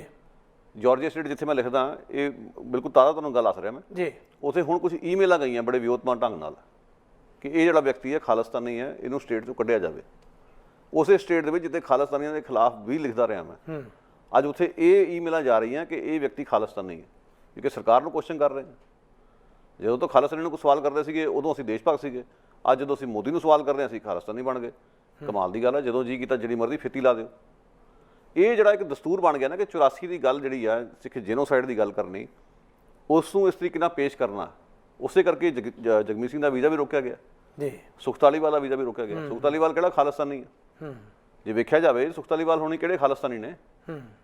ਸੋ ਇਹ ਇੱਕ ਰਵਾਇਤ ਬਣ ਗਈ ਆ ਵਾਲੀ ਕਿ ਜਿਹੜਾ ਵਿਅਕਤੀ ਵੀ 84 ਦੀ ਗੱਲ ਕਰਦਾ, ਉਸ ਤੋਂ ਇਹਨਾਂ ਨੂੰ ਖਾਲਿਸਤਾਨੀ ਹੋਣ ਦੀ ਬੋ ਆਉਂਦੀ ਹੈ, ਜਿਹੜੀ ਕਿ ਅਫਸੋਸ ਦੀ ਗੱਲ ਹੈ। ਮੈਂ ਤਾਂ ਇਹੀ ਕਹੂੰਗਾ ਹੁਣ ਅੱਜ ਦੀ ਤਰੀਕ ਦੇ ਵਿੱਚ ਕਿ ਜੇ ਉਹ ਖਾਲਿਸਤਾਨੀ ਹੈ ਵੀ ਤਾਂ ਕਿਹੜਾ ਗੁਨਾਹ ਕਰਤਾ ਉਹਨੇ? ਜੇ ਖਾਲਿਸਤਾਨ ਦੀ ਮੰਗ ਉਹ ਲੋਕਤੰਤਰ ਢੰਗ ਨਾਲ ਕਰ ਵੀ ਰਿਹਾ ਕੋਈ ਵਿਅਕਤੀ, ਜ਼ਰੂਰੀ ਤਾਂ ਨਹੀਂ ਕਿ ਜਿਹੜੇ ਮੇਰੇ ਆਪਣੇ ਸਿੱਖ ਭਰਾ ਦੋਸਤ ਜਿਹੜੇ ਨੇ ਸਾਰੇ ਮੇਰੇ ਨਾਲ ਸਹਿਮਤ ਹੋਣ। ਅਨੇਕਾਂ ਨੇ ਜਿਹੜੇ ਕਹਿੰਦੇ ਨੇ ਸਾਨੂੰ ਖਾਲਿਸਤਾਨ ਚਾਹੀਦਾ, ਡੈਮੋਕ੍ਰੈਟਿਕ ਢੰਗ ਨਾਲ ਉਸ ਦੀ ਮੰਗ ਕਰ ਰਹੇ, ਇਹੀ ਕਹਿ ਰਹੇ ਨੇ ਕਿ ਰਾਏਸ਼ੁਮਾਰੀ ਕਰਾਉਣ ਦਾ ਮੌਕਾ ਦਿਓ। ਤੁਸੀਂ ਉਹਨਾਂ ਨੂੰ ਦਹਿਸ਼ਤਗਰਦ ਕਹਿ ਦਿਓ, ਜਿਹੜਾ 84 ਦੀ ਗੱਲ ਕਰੇ ਉਹਨੂੰ ਖਾਲਿਸਤਾਨੀ ਕਹਿ ਦਿਓ। ਇਹਦਾ ਮਜ਼ਾਕ ਹੀ ਬਣ ਗਿਆ ਵਾਲਾ। ਸੋ ਲੋਕਾਂ ਨੂੰ ਥੋੜਾ ਸੋਚਣਾ ਪੈਣਾ ਕਿ ਸਰਕਾਰਾਂ ਕਿਵੇਂ ਕੰਮ ਕਰ ਰਹੀਆਂ, ਕਿਸ ਲੈਵਲ ਤੇ ਕਰ ਰਹੀਆਂ, ਕਿਸ ਤਰ੍ਹਾਂ ਲੇਬਲ ਘੜੇ ਜਾ ਰਹੇ ਆ, ਕਿਸ ਤਰ੍ਹਾਂ ਮੀਡੀਆ ਦੇ ਲੋਕਾਂ ਨਾਲ ਮੂੰਹ ਬੰਦ ਕਰਾਉਣ ਦੀ ਕਵਾਇਦ ਚੱਲ ਰਹੀ ਆ। ਇਸ ਦੇ ਖਿਲਾਫ ਲੋਕਾਂ ਨੂੰ ਖੜਨਾ ਪਊਗਾ। ਜਿੱਥੋਂ ਤੱਕ ਹੁਣ ਇੰਟਰਨੈਸ਼ਨਲ ਲੈਵਲ ਤੇ ਇਸ ਗੱਲ ਨੂੰ ਜੇ ਲਿਆਈਏ, ਜਦੋਂ ਤਾਂ ਗੱਲ ਆਉਂਦੀ ਹੈ ਕਿ ਸਿੱਖਾਂ ਨੂੰ ਦੇਸ਼ ਵਿਰੋਧੀ ਗਰਦਾਨਣਾ, ਉਸ ਵੇਲੇ ਤਾਂ ਇੰਡੀਅਨ ਜਿਹੜੀ ਸਟੇਟ ਹੈ ਉਹ ਅੰਤਰਰਾਸ਼ਟਰੀ ਪੱਧਰ ਤੇ ਦੇਸ਼ਾਂ ਨਾਲ ਰਾਬਤਾ ਕਾਇਮ ਕਰਕੇ ਉਹਨਾਂ ਨੂੰ ਕਹਿੰਦੀ ਹੈ ਕਿ ਇਹਨਾਂ ਤੇ ਪਾਬੰਦੀਆਂ ਲਾਓ, ਇਹ ਸਿੱਖ ਜਿਹੜੇ ਨੇ ਇਹ ਦੇਸ਼ ਵਿਰੋਧੀ ਗਤੀਵਿਧੀਆਂ ਕਰ ਰਹੇ ਨੇ, ਇਹਨਾਂ ਦੇ ਖਿਲਾਫ ਕਾਰਵਾਈ ਕਰੋ। ਸਰਕਾਰਾਂ ਦੀ ਉਹਨਾਂ ਦੀ ਕੀ ਮਜਬੂਰੀ ਹੈ ਇਹ ਉਹੀ ਜਾਣਨ, ਪਰ ਇਸ ਤਰ੍ਹਾਂ ਦਾ ਪ੍ਰਭਾਵ ਪਾਇਆ ਜਾਂਦਾ ਹੈ। ਪਰ ਜਦੋਂ ਗੱਲ ਚੱਲਦੀ ਹੈ ਇਨਸਾਫ ਦੀ ਕਿ ਇਹ ਸਿੱਖਾਂ ਦੇ ਨਾਲ ਜਿਹੜਾ ਧੱਕਾ ਹੋਇਆ, ਇਹਨਾਂ ਦਾ ਜੈਨੋਸਾਈਡ ਹੋਇਆ, ਉਸ ਦੇ ਲਈ ਤੁਸੀਂ ਜਸਟਿਸ ਅਜੇ ਤੱਕ ਦਿੱਤਾ ਕਿ ਦੋਸ਼ੀਆਂ ਨੂੰ ਸਜ਼ਾਵਾਂ ਦਿੱਤੀਆਂ ਕਿ ਇਹ ਸਾਰਾ ਕੁਝ ਹੋਇਆ? ਉਸ ਵੇਲੇ ਨਾ ਤਾਂ ਉਹ ਕਾਊਂਟਰ ਸਰਕਾਰਾਂ ਉਸ ਸਵਾਲ ਨੂੰ ਪੁੱਛਦੀਆਂ ਨੇ, ਤੇ ਦੇਸ਼ ਦੀ ਜਿਹੜੀ ਆ ਇਹੋ ਜਿਹੀ ਸਰਕਾਰ ਉਸ ਨੇ ਤਾਂ ਉਹਦੀ ਗੱਲ ਹੀ ਕੀ ਕਰਨੀ ਹੈ। ਸੋ ਇਹਦਾ ਮਤਲਬ ਇਹ ਹੋਇਆ ਕਿ ਪ੍ਰਤੀਕਰਮ ਜਿਹੜਾ ਹੈ, ਰਿਐਕਸ਼ਨ ਹੈ, ਉਸ ਨੂੰ ਤਾਂ ਤੁਸੀਂ ਨੱਪ ਰਹੇ ਹੋ ਬੁਰੀ ਤਰ੍ਹਾਂ, ਪਰ ਜਿੱਥੋਂ ਉਹ ਪੈਦਾ ਹੋ ਰਿਹਾ ਉਸ ਨੂੰ ਤੁਸੀਂ ਆਪਣੇ ਹਿਸਾਬ ਦੇ ਨਾਲ ਫੈਲਾ ਰਹੇ ਹੋ, ਹੋਰ ਅੱਗ ਦੇ ਰਹੇ ਹੋ, ਜਿਸ ਦੇ ਕਾਰਨ ਹਰ ਜ਼ੁਬਾਨ ਤੇ ਇਸ ਤਰ੍ਹਾਂ ਦੀਆਂ ਗੱਲਾਂ ਆਉਂਦੀਆਂ ਨੇ ਕਿ ਇਹਨਾਂ ਨੂੰ 84 ਵਾਲਾ ਸਬਕ ਮੁੜ ਸਿਖਾਇਆ ਜਾਏਗਾ। ਉਹਦਾ ਤਾਂ ਸਿੱਧਾ ਸੰਬੰਧ ਇਸੇ ਗੱਲ ਨਾਲ ਕਿ ਸਟੇਟ ਦੀ ਕੰਪਲਿਸਿਟੀ ਸੀ ਜੀ। ਸਟੇਟ ਡਟ ਕੇ ਖਲੋਤਾ ਸੀਗਾ ਕਤਲ ਕਰਨ ਵਾਲਿਆਂ ਦੀ ਪਿੱਠ ਤੇ। ਫਿਰ ਉਸੇ ਸਟੇਟ ਦੇ ਵਿੱਚ ਤੁਸੀਂ ਵੇਖੋ ਕਿੰਨੇ ਸਮੇਂ ਤੱਕ ਇਨਸਾਫ ਵੀ ਨਹੀਂ ਮਿਲਿਆ। ਸੱਜਣ ਕੁਮਾਰ ਨੂੰ 34 ਸਾਲਾਂ ਬਾਅਦ ਜਾ ਕੇ ਸਜ਼ਾ ਹੋਈ ਹੈ। ਉਹ 'ਚ ਕਈ ਲੋਕੀ ਬਾਗੀਆਂ ਪਾ ਰਹੇ ਨੇ ਕਿ ਦੇਖੋ ਜੀ ਇਨਸਾਫ ਹੋਇਆ। ਕੀ ਇਨਸਾਫ ਹੋਇਆ? ਇਸ 'ਚ ਕੋਈ ਸ਼ੱਕ ਨਹੀਂ ਕਿ ਮੁਰਲੀਧਰਨ ਨੇ ਬਹੁਤ ਵਧੀਆ ਫੈਸਲਾ ਦਿੱਤਾ। ਜਿਹੜੇ ਜੱਜ ਨੇ ਉਹਦੀ ਦ੍ਰਿੜਤਾ ਤੇ ਮੈਂ ਸਵਾਲ ਨਹੀਂ ਕਰੂੰਗਾ, ਕਿਉਂਕਿ ਜਜਮੈਂਟ ਮੈਂ ਪੜ੍ਹੀ ਹੋਈ ਹੈ। ਉਸਨੇ ਗੁਜਰਾਤ ਦੇ ਦੁਖਾਨ ਦੀ ਗੱਲ ਵੀ ਕੀਤੀ, ਹੋਰ ਕਤਲੇਆਮਾਂ ਦੀ ਗੱਲ ਵੀ ਕੀਤੀ। ਨਤੀਜਾ ਇਹ ਹੋਇਆ ਕਿ ਸੀਏ ਦੇ ਖਿਲਾਫ ਖੜਾ ਹੋਇਆ, ਉਸਦੀ ਬਦਲੀ ਕੀਤੀ ਗਈ। ਸੋ ਉਸਦੀ ਨੈਤਿਕਤਾ ਦੇ, ਉਸਦੀ ਨੀਅਤ ਤੇ ਮੈਂ ਸ਼ੱਕ ਨਹੀਂ ਕਰਦਾ, ਪਰ ਢਾਂਚੇ ਦੇ ਉੱਤੇ ਸਵਾਲ ਜ਼ਰੂਰ ਕਰਨਾ ਬਣਦਾ। 34 ਸਾਲ ਬਾਅਦ ਸੱਜਣ ਕੁਮਾਰ ਨੂੰ ਸਜ਼ਾ ਹੁੰਦੀ ਉਮਰ ਕੈਦ ਦੀ। ਕਿਸ ਵਾਸਤੇ? ਕੌਨਸਪੀਰੇਸੀ ਵਾਸਤੇ। ਉਸੇ ਕੇਸ 'ਚ ਕੇਅਰ ਸਿੰਘ ਨੂੰ ਤੁਸੀਂ ਫਾਂਸੀ ਤੇ ਲਟਕਾਤਾ ਸੀਗਾ ਤੋਰੀ ਵਾਂਗ। ਇਹਨੂੰ ਫਿਰ ਉਮਰ ਕੈਦ ਕਿਹੜੀ ਗੱਲੋਂ? ਇਸ ਦੇ ਨਾਲ ਕਿਸ ਗੱਲ ਦਾ ਲਿਹਾਜ਼ ਹੈ? ਇਹਨੂੰ ਤੁਸੀਂ 34 ਸਾਲ ਬਾਅਦ ਸਜ਼ਾ ਸੁਣਾ ਰਹੇ ਹੋ, ਉਹਨਾਂ ਨੂੰ ਤਾਂ 14 ਸਾਲਾਂ ਸਜ਼ਾ ਸੁਣਾਤੀ ਸੀ ਕੇਅਰ ਸਿੰਘ ਤੇ ਸਤਵੰਤ ਸਿੰਘ ਨੂੰ। ਫਿਰ ਜਿਹੜਾ 34 ਸਾਲ ਜਿਹੜਾ ਨੁਕਸਾਨ ਹੋਇਆ ਕਮਿਊਨਿਟੀ ਦਾ, ਜਿਹੜੇ ਬੱਚੇ ਨਸ਼ਿਆਂ 'ਚ ਪੈ ਗਏ, ਲੜਕੀਆਂ ਜਿਸਮ ਵੇਚਣ ਲੱਗ ਪਈਆਂ, ਉਸ ਦੀ ਭਰਪਾਈ ਕੌਣ ਕਰੂਗਾ? ਜਿਹੜਾ ਉਹ ਡੈਮੇਜ ਵੀ ਹੋਇਆ, ਜਿਸਦਾ ਖਮਿਆਜ਼ਾ ਵੀ ਕੌਮ ਨੂੰ ਭੋਗਣਾ ਪਿਆ। ਸੋ ਇਹ ਜਿਹੜੀਆਂ ਗੱਲਾਂ ਬੜੀਆਂ ਕੱਚੀਆਂ ਕਿਸਮ ਦੀਆਂ ਗੱਲਾਂ ਨੇ। ਇਨਸਾਫ ਹੋ ਗਿਆ, ਇਨਸਾਫ ਉਸੂ ਕੋਈ ਨਹੀਂ ਹੋਇਆ। ਜਿਹੜਾ ਜਿਹਨੂੰ ਕਹਿੰਦੇ ਇਨਸਾਫ 'ਚ ਦੇਰੀ ਆਪਣੇ ਆਪ 'ਚ ਬੇਇਨਸਾਫੀ ਹੈ, ਉਹ ਤਾਂ ਹੋ ਹੀ ਗਿਆ। ਬਾਕੀ ਜਿਹੜੇ ਵੱਡੇ ਵੱਡੇ ਸੀਗੇ, ਰਾਜੀਵ ਗਾਂਧੀ ਵਰਗਾ ਤਾਂ ਉਦੋਂ ਹੀ ਸੰਸਾਰ ਤੋਂ ਰੁਖਸਤ ਹੋ ਗਿਆ। ਕੋਈ ਨਿਸ਼ਾਨਦੇਹੀ ਨਹੀਂ ਹੋਈ, ਕੋਈ ਉਸਦੇ ਖਿਲਾਫ ਕਾਰਵਾਈ ਨਹੀਂ ਕੀਤੀ ਗਈ, ਜਦ ਸਭ ਨੂੰ ਪਤਾ ਕਿ ਉਹ ਕਤਲੇਆਮ 'ਚ ਆਪ ਸ਼ਾਮਲ ਸੀਗਾ। ਪ੍ਰਧਾਨ ਮੰਤਰੀ ਦਫ਼ਤਰ ਖੁਦ ਇਨਵੋਲਵ ਸੀਗਾ, ਉਹਦੀ ਗੱਲ ਨਹੀਂ ਹੋਈ। ਜਿਹੜੇ ਵੱਡੇ ਵੱਡੇ ਪੁਲਿਸ ਅਫਸਰ ਜਿਹੜੇ ਇਨਵੋਲਵ ਸੀਗੇ, ਉਹਨਾਂ ਨੂੰ ਕੀ ਸਜ਼ਾਵਾਂ ਹੋਈਆਂ ਉੱਥੇ? ਆ ਕਮਲ ਨਾਥ ਨੂੰ ਮੁੱਖ ਮੰਤਰੀ ਬਣਾਇਆ ਬੜੀ ਸ਼ਾਨ ਦੇ ਨਾਲ, ਮਤਲਬ ਸਿੱਖਾਂ ਨੂੰ ਅੰਗੂਠਾ ਵਿਖਾ ਕੇ। ਔਰ ਉਸ ਟਾਈਮ ਤੇ ਜਦੋਂ ਲਿਬਰਲ ਡੈਮੋਕ੍ਰੈਟ ਜਿਹੜਾ ਲਾਣਾ, ਜਿਹੜਾ ਮੋਦੀ ਦੇ ਖਿਲਾਫ ਕਵਾਇਦ ਚਲਾ ਰਿਹਾ, ਦੇਖੋ ਜੀ ਕਾਂਗਰਸ ਨੇ ਮੱਲ ਮਾਰ ਲਈ, ਫਲਾਣੀ ਥਾਂ ਤੇ ਬੀਜੇਪੀ ਦੀ ਧੌਣ ਟੁੱਟੀ, ਫਲਾਣੇ ਸੂਬੇ 'ਚ ਧੌਣ ਤੋੜਦੀ। ਤੁਹਾਨੂੰ ਸ਼ਰਮ ਆਉਣੀ ਚਾਹੀਦੀ ਗੱਲ ਕਰਨ ਲੱਗਿਆ ਕਿ ਕਮਲ ਨਾਥ ਨੂੰ ਮੁੱਖ ਮੰਤਰੀ ਲਾਇਆ ਗਿਆ, ਤੁਸੀਂ ਬੋਲੇ ਨਹੀਂ ਇੱਕ ਲਫ਼ਜ਼। ਜੇ ਤੁਸੀਂ ਇੰਨੇ ਸੈਕੂਲਰਵਾਦ ਦਾ ਝੰਡਾ ਚੁੱਕਿਆ ਤਾਂ ਇਮਾਨਦਾਰੀ ਨਾਲ ਚੱਕੋ ਜੀ। ਕਾਂਗਰਸ ਨੂੰ ਬਰੀ ਨਾ ਕਰੋ ਉਸ ਗੱਲ 'ਚੋਂ, ਕਮਲ ਨਾਥ ਨੂੰ ਬਰੀ ਨਾ ਕਰੋ। ਕਮਲ ਨਾਥ ਨੂੰ ਮੁੱਖ ਮੰਤਰੀ ਬਣਾਇਆ ਗਿਆ, ਉਹ ਲਾਣਾ ਬੋਲਿਆ ਤੱਕ ਨਹੀਂਗਾ ਜੀ, ਜਸਟੀਫਾਈ ਕੀਤਾ ਗਿਆ, ਕੋਈ ਸਬੂਤ ਹੈ ਨਹੀਂ। ਸਬੂਤ ਤਾਂ ਮੋਦੀ ਦੇ ਖਿਲਾਫ ਵੀ ਹੈ ਨਹੀਂਗਾ ਕਿ 2002 'ਚ ਕਤਲੇਆਮ 'ਚ ਸ਼ਾਮਲ ਸੀ ਜਾਂ ਨਹੀਂ ਸੀ। ਜੇ ਅਸੀਂ ਇਸ ਤਰ੍ਹਾਂ ਸਬੂਤ ਮੰਗਣ ਲੱਗ ਪਈਏ, ਸਬੂਤ ਤੁਹਾਨੂੰ ਕਦੇ ਵੀ ਨਹੀਂ ਮਿਲਣਾ। ਨੰਗੀਆਂ ਚਿੱਟੀਆਂ ਅੱਖਾਂ ਦੇ ਰਾਹੀਂ ਲੋਕਾਂ ਨੇ ਇਹ ਸਾਰਾ ਕੁਝ ਹੁੰਦਿਆਂ ਵੇਖਿਆ। ਸਾਰੀ ਗੱਲ ਦਿਨ ਚਿੱਟੇ ਦਿਨ ਵਾਂਗੂ ਸਾਫ਼ ਹੈ ਕਿ ਕਿਵੇਂ ਸਰਕਾਰਾਂ ਮੁਲਵਸ ਸੀਗੀਆਂ। ਸੋ ਜਦੋਂ ਤੱਕ ਇਹ ਸਾਡੇ ਵਿੱਚ ਜਜ਼ਬਾ ਨਹੀਂ ਪੈਦਾ ਹੁੰਦਾ ਨਾ ਕਿ ਅਸੀਂ ਸਰਕਾਰ ਦੇ ਉੱਤੇ ਸਵਾਲ ਕਰਨੇ ਆ ਜੀ, ਉਦੋਂ ਤੱਕ ਇਹ ਮਸਲਾ ਇੱਦਾਂ ਹੀ ਜਿਹੜਾ ਹੈ ਲੰਘਦਾ ਰਹੂਗਾ। ਪਰ ਕਿਹੜੇ ਮੂੰਹ ਨਾਲ ਉਹੀ ਸਰਕਾਰ ਜਿਹੜੀ ਹੈ, ਉਹੀ ਇੰਡੀਅਨ ਸਟੇਟ ਬਾਕੀ ਦੇਸ਼ਾਂ ਨੂੰ ਇਹ ਕਹਿੰਦੀ ਹੈ ਕਿ ਸਿੱਖ ਸਾਡੇ ਵਿਰੁੱਧ ਐਕਟੀਵਿਟੀਜ਼ ਕਰ ਰਹੇ ਨੇ, ਜਦੋਂ ਕਿ ਆਪ ਤਾਂ ਤੁਸੀਂ ਇਨਸਾਫ ਦੇਣ ਦੇ ਵਿੱਚ ਦਿਲਚਸਪੀ ਕੀ, ਤੁਹਾਡਾ ਕੀ ਪ੍ਰਾਇੋਰਟੀ ਹੈ ਨਹੀਂ, ਕੋਈ ਹੈ ਹੀ ਨਹੀਂ।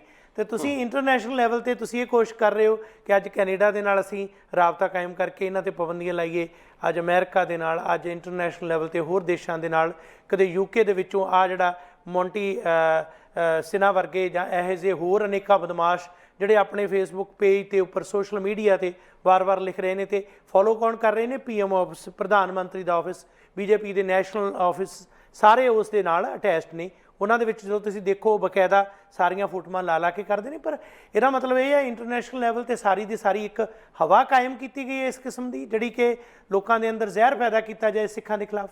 ਦੇਖੋ ਗੁਰੂਦੇਵ ਸਿੰਘ ਜੀ, ਤੁਸੀਂ ਹੁਣ ਇੱਕ ਸ਼ਬਦ ਯੂਜ਼ ਕੀਤਾ ਸੀ ਪ੍ਰਾਇੋਰਟੀ ਜੀ। ਇੰਡੀਆ ਦੀ ਪ੍ਰਾਇੋਰਟੀ ਤਾਂ ਸਾਨੂੰ ਸਮਝ ਆ ਰਹੀ ਹੈ ਜੀ ਕਿ ਉਹ ਤਾਂ ਚਾਹੁੰਦੇ ਨਹੀਂ ਕਿ 84 ਦੀ ਗੱਲ ਹੋਵੇ। ਉਹ ਇਹ ਵੀ ਨਹੀਂ ਚਾਹਣਗੇ 2002 ਦੇ ਮੁਸਲਮਾਨ ਵਿਰੋਧੀ ਕਤਲੇਆਮ ਦੀ ਗੱਲ ਹੋਵੇ, ਸੀਏ ਦੇ ਦੌਰਾਨ ਜਿਹੜਾ ਹਿੰਸਾ ਹੋਈ ਹੈ ਸੀਏ ਦੇ ਖਿਲਾਫ, ਉਸ ਵਿੱਚ ਜਿਹੜੇ ਮੁਸਲਮਾਨਾਂ ਦਾ ਕਤਲੇਆਮ ਹੋਇਆ, ਉਸ ਦੀ ਸੱਚਾਈ ਨੂੰ ਚਾਹਣਗੇ ਨਹੀਂ ਕਿ ਅੰਤਰਰਾਸ਼ਟਰੀ ਪੱਧਰ ਤੇ ਉਸ ਦੇ ਬਾਰੇ ਜ਼ਿਕਰ ਵੀ ਹੋਵੇ ਜੀ। ਉਹਦੀ ਪ੍ਰਾਇੋਰਟੀ ਸਾਨੂੰ ਸਮਝ ਆ ਰਹੀ ਹੈ। ਕੈਨੇਡਾ ਜਿਹੜਾ ਆਪਣੇ ਆਪ ਨੂੰ ਹਿਊਮਨ ਰਾਈਟਸ ਦਾ ਲੰਬਰਦਾਰ ਕਹਿੰਦਾ, ਹੁਣ ਤੁਸੀਂ ਉਹਨਾਂ ਦੀ ਪ੍ਰਾਇੋਰਟੀ ਤੇ ਝਾਤ ਮਾਰੋ। 6 ਫॉर ਜਸਟਿਸ ਵਾਲੇ ਰੈਫਰੈਂਡਮ ਕਰਵਾ ਰਹੇ ਆ ਡੈਮੋਕ੍ਰੈਟਿਕ ਢੰਗ ਦੇ ਨਾਲ। ਪਹਿਲਾਂ ਤਾਂ ਤੁਸੀਂ ਉਹਨਾਂ ਦੀ ਪਾਬੰਦੀ ਲਾਓ, ਫਿਰ ਤੁਸੀਂ ਉਹਨਾਂ ਮੁੰਡੇ ਨੂੰ ਫੜ ਕੇ ਅੰਦਰ ਦਿਓ ਜਿਹਨਾਂ ਨੇ ਪੋਸਟਰ ਲਾਏ ਆ। ਜਿਹੜੇ ਉਹਨਾਂ ਦੀ ਮਾੜੀ ਮੋਟੀ ਸਮਰਥਨ ਕਰਦੇ ਨੇ ਉਹਨਾਂ ਨੂੰ ਦਹਿਸ਼ਤਗਰਦ ਗਰਦਾਨ ਕੇ ਜੇਲ੍ਹਾਂ ਸੁੱਟੋ, UAP ਦੇ ਚਾਰਜ ਲਾ ਦਿਓ। ਚਲਦਿਆਂ ਇੱਕ ਲਵਪ੍ਰੀਤ ਸਿੰਘ ਨਾਂ ਦੇ ਨੌਜਵਾਨ ਨੇ ਖੁਦਕੁਸ਼ੀ ਕੀਤੀ, ਇਹ ਸ਼ੱਕੀ ਹਾਲਤ 'ਚ ਮਰਿਆ, ਜੋ ਵੀ ਹੋਇਆ। ਉਸ ਤੋਂ ਬਾਅਦ ਤੁਸੀਂ ਅੱਗੇ ਵੇਖੋ, ਫਿਰ ਇੱਥੋਂ ਤੱਕ ਗੱਲ ਵੱਧ ਗਈ ਕਿ ਤੁਸੀਂ ਉਹਦੇ ਜਿਹੜੇ ਆਗੂ ਨੇ ਗੁਰਪ੍ਰਤਾਪ ਸਿੰਘ ਪੰਨੂ ਜਾਂ ਹਰਦੀਪ ਸਿੰਘ ਨਿੱਜਰ ਵਰਗੇ, ਉਹਨਾਂ ਨੂੰ ਸਿੱਧੇ ਤੌਰ 'ਤੇ ਦਹਿਸ਼ਤਗਰਦ ਐਲਾਨ ਦਿਓ, ਦਹਿਸ਼ਤਗਰਦੀ ਦਾ ਫਤਵਾ ਦੇ ਦਿਓ ਕਿ ਦਹਿਸ਼ਤਗਰਦ ਨੇ। ਕੋਰਟਾਂ ਨੇ ਤੈਅ ਨਹੀਂ ਕੀਤਾ ਅਜੇ ਤੱਕ ਕਿ ਉਹ ਦਹਿਸ਼ਤਗਰਦੀ ਗਤੀਵਿਧੀਆਂ 'ਚ ਸ਼ਾਮਲ ਸੀ ਜਾਂ ਨਹੀਂ ਸੀ। ਕੋਰਟਾਂ ਨੇ ਤੈਅ ਨਹੀਂ ਕੀਤਾ, ਆਪਣੇ ਵੱਲੋਂ ਹੀ ਤੁਸੀਂ ਸਟੈਂਪਾਂ ਜਾਰੀ ਕਰਦੀਆਂ ਕਿ ਦਹਿਸ਼ਤਗਰਦ ਨੇ। ਫਿਰ ਤਾਂ ਹੋਰ ਤੁਸੀਂ ਉਹਨਾਂ ਦੇ ਖਿਲਾਫ ਸੈਡੀਸ਼ਨ ਦੇ ਮਾਮਲੇ ਦਰਜ ਕੀਤੇ ਆ। ਇੱਕ ਤੋਂ ਬਾਅਦ ਇੱਕ ਘਟਨਾਵਾਂ ਲਗਾਤਾਰ ਵਾਪਰ ਰਹੀਆਂ ਸੀਗੀਆਂ। ਉਸ ਦੌਰਾਨ ਜਿਹੜਾ ਭਾਰਤੀ ਜਿਹੜਾ BJP ਦਾ ਟੁੱਚਾ ਮੀਡੀਆ ਅਸੀਂ ਕਹਿ ਸਕਦੇ, ਜਿਹੜਾ ਉਹਨਾਂ ਦਾ ਪਿੱਛੇ ਲੱਗ, ਉਹ ਸਵਾਲ ਕਰ ਰਿਹਾ ਕੈਨੇਡਾ ਦੀ ਫੈਡਰਲ ਸਰਕਾਰ ਨੂੰ, ਫੋਰਨ ਮਿਨਿਸਟਰੀ ਨੂੰ, ਕਿ ਇਸ ਦੇ ਬਾਰੇ ਆਪਣਾ ਸਪਸ਼ਟੀਕਰਨ ਦਿਓ।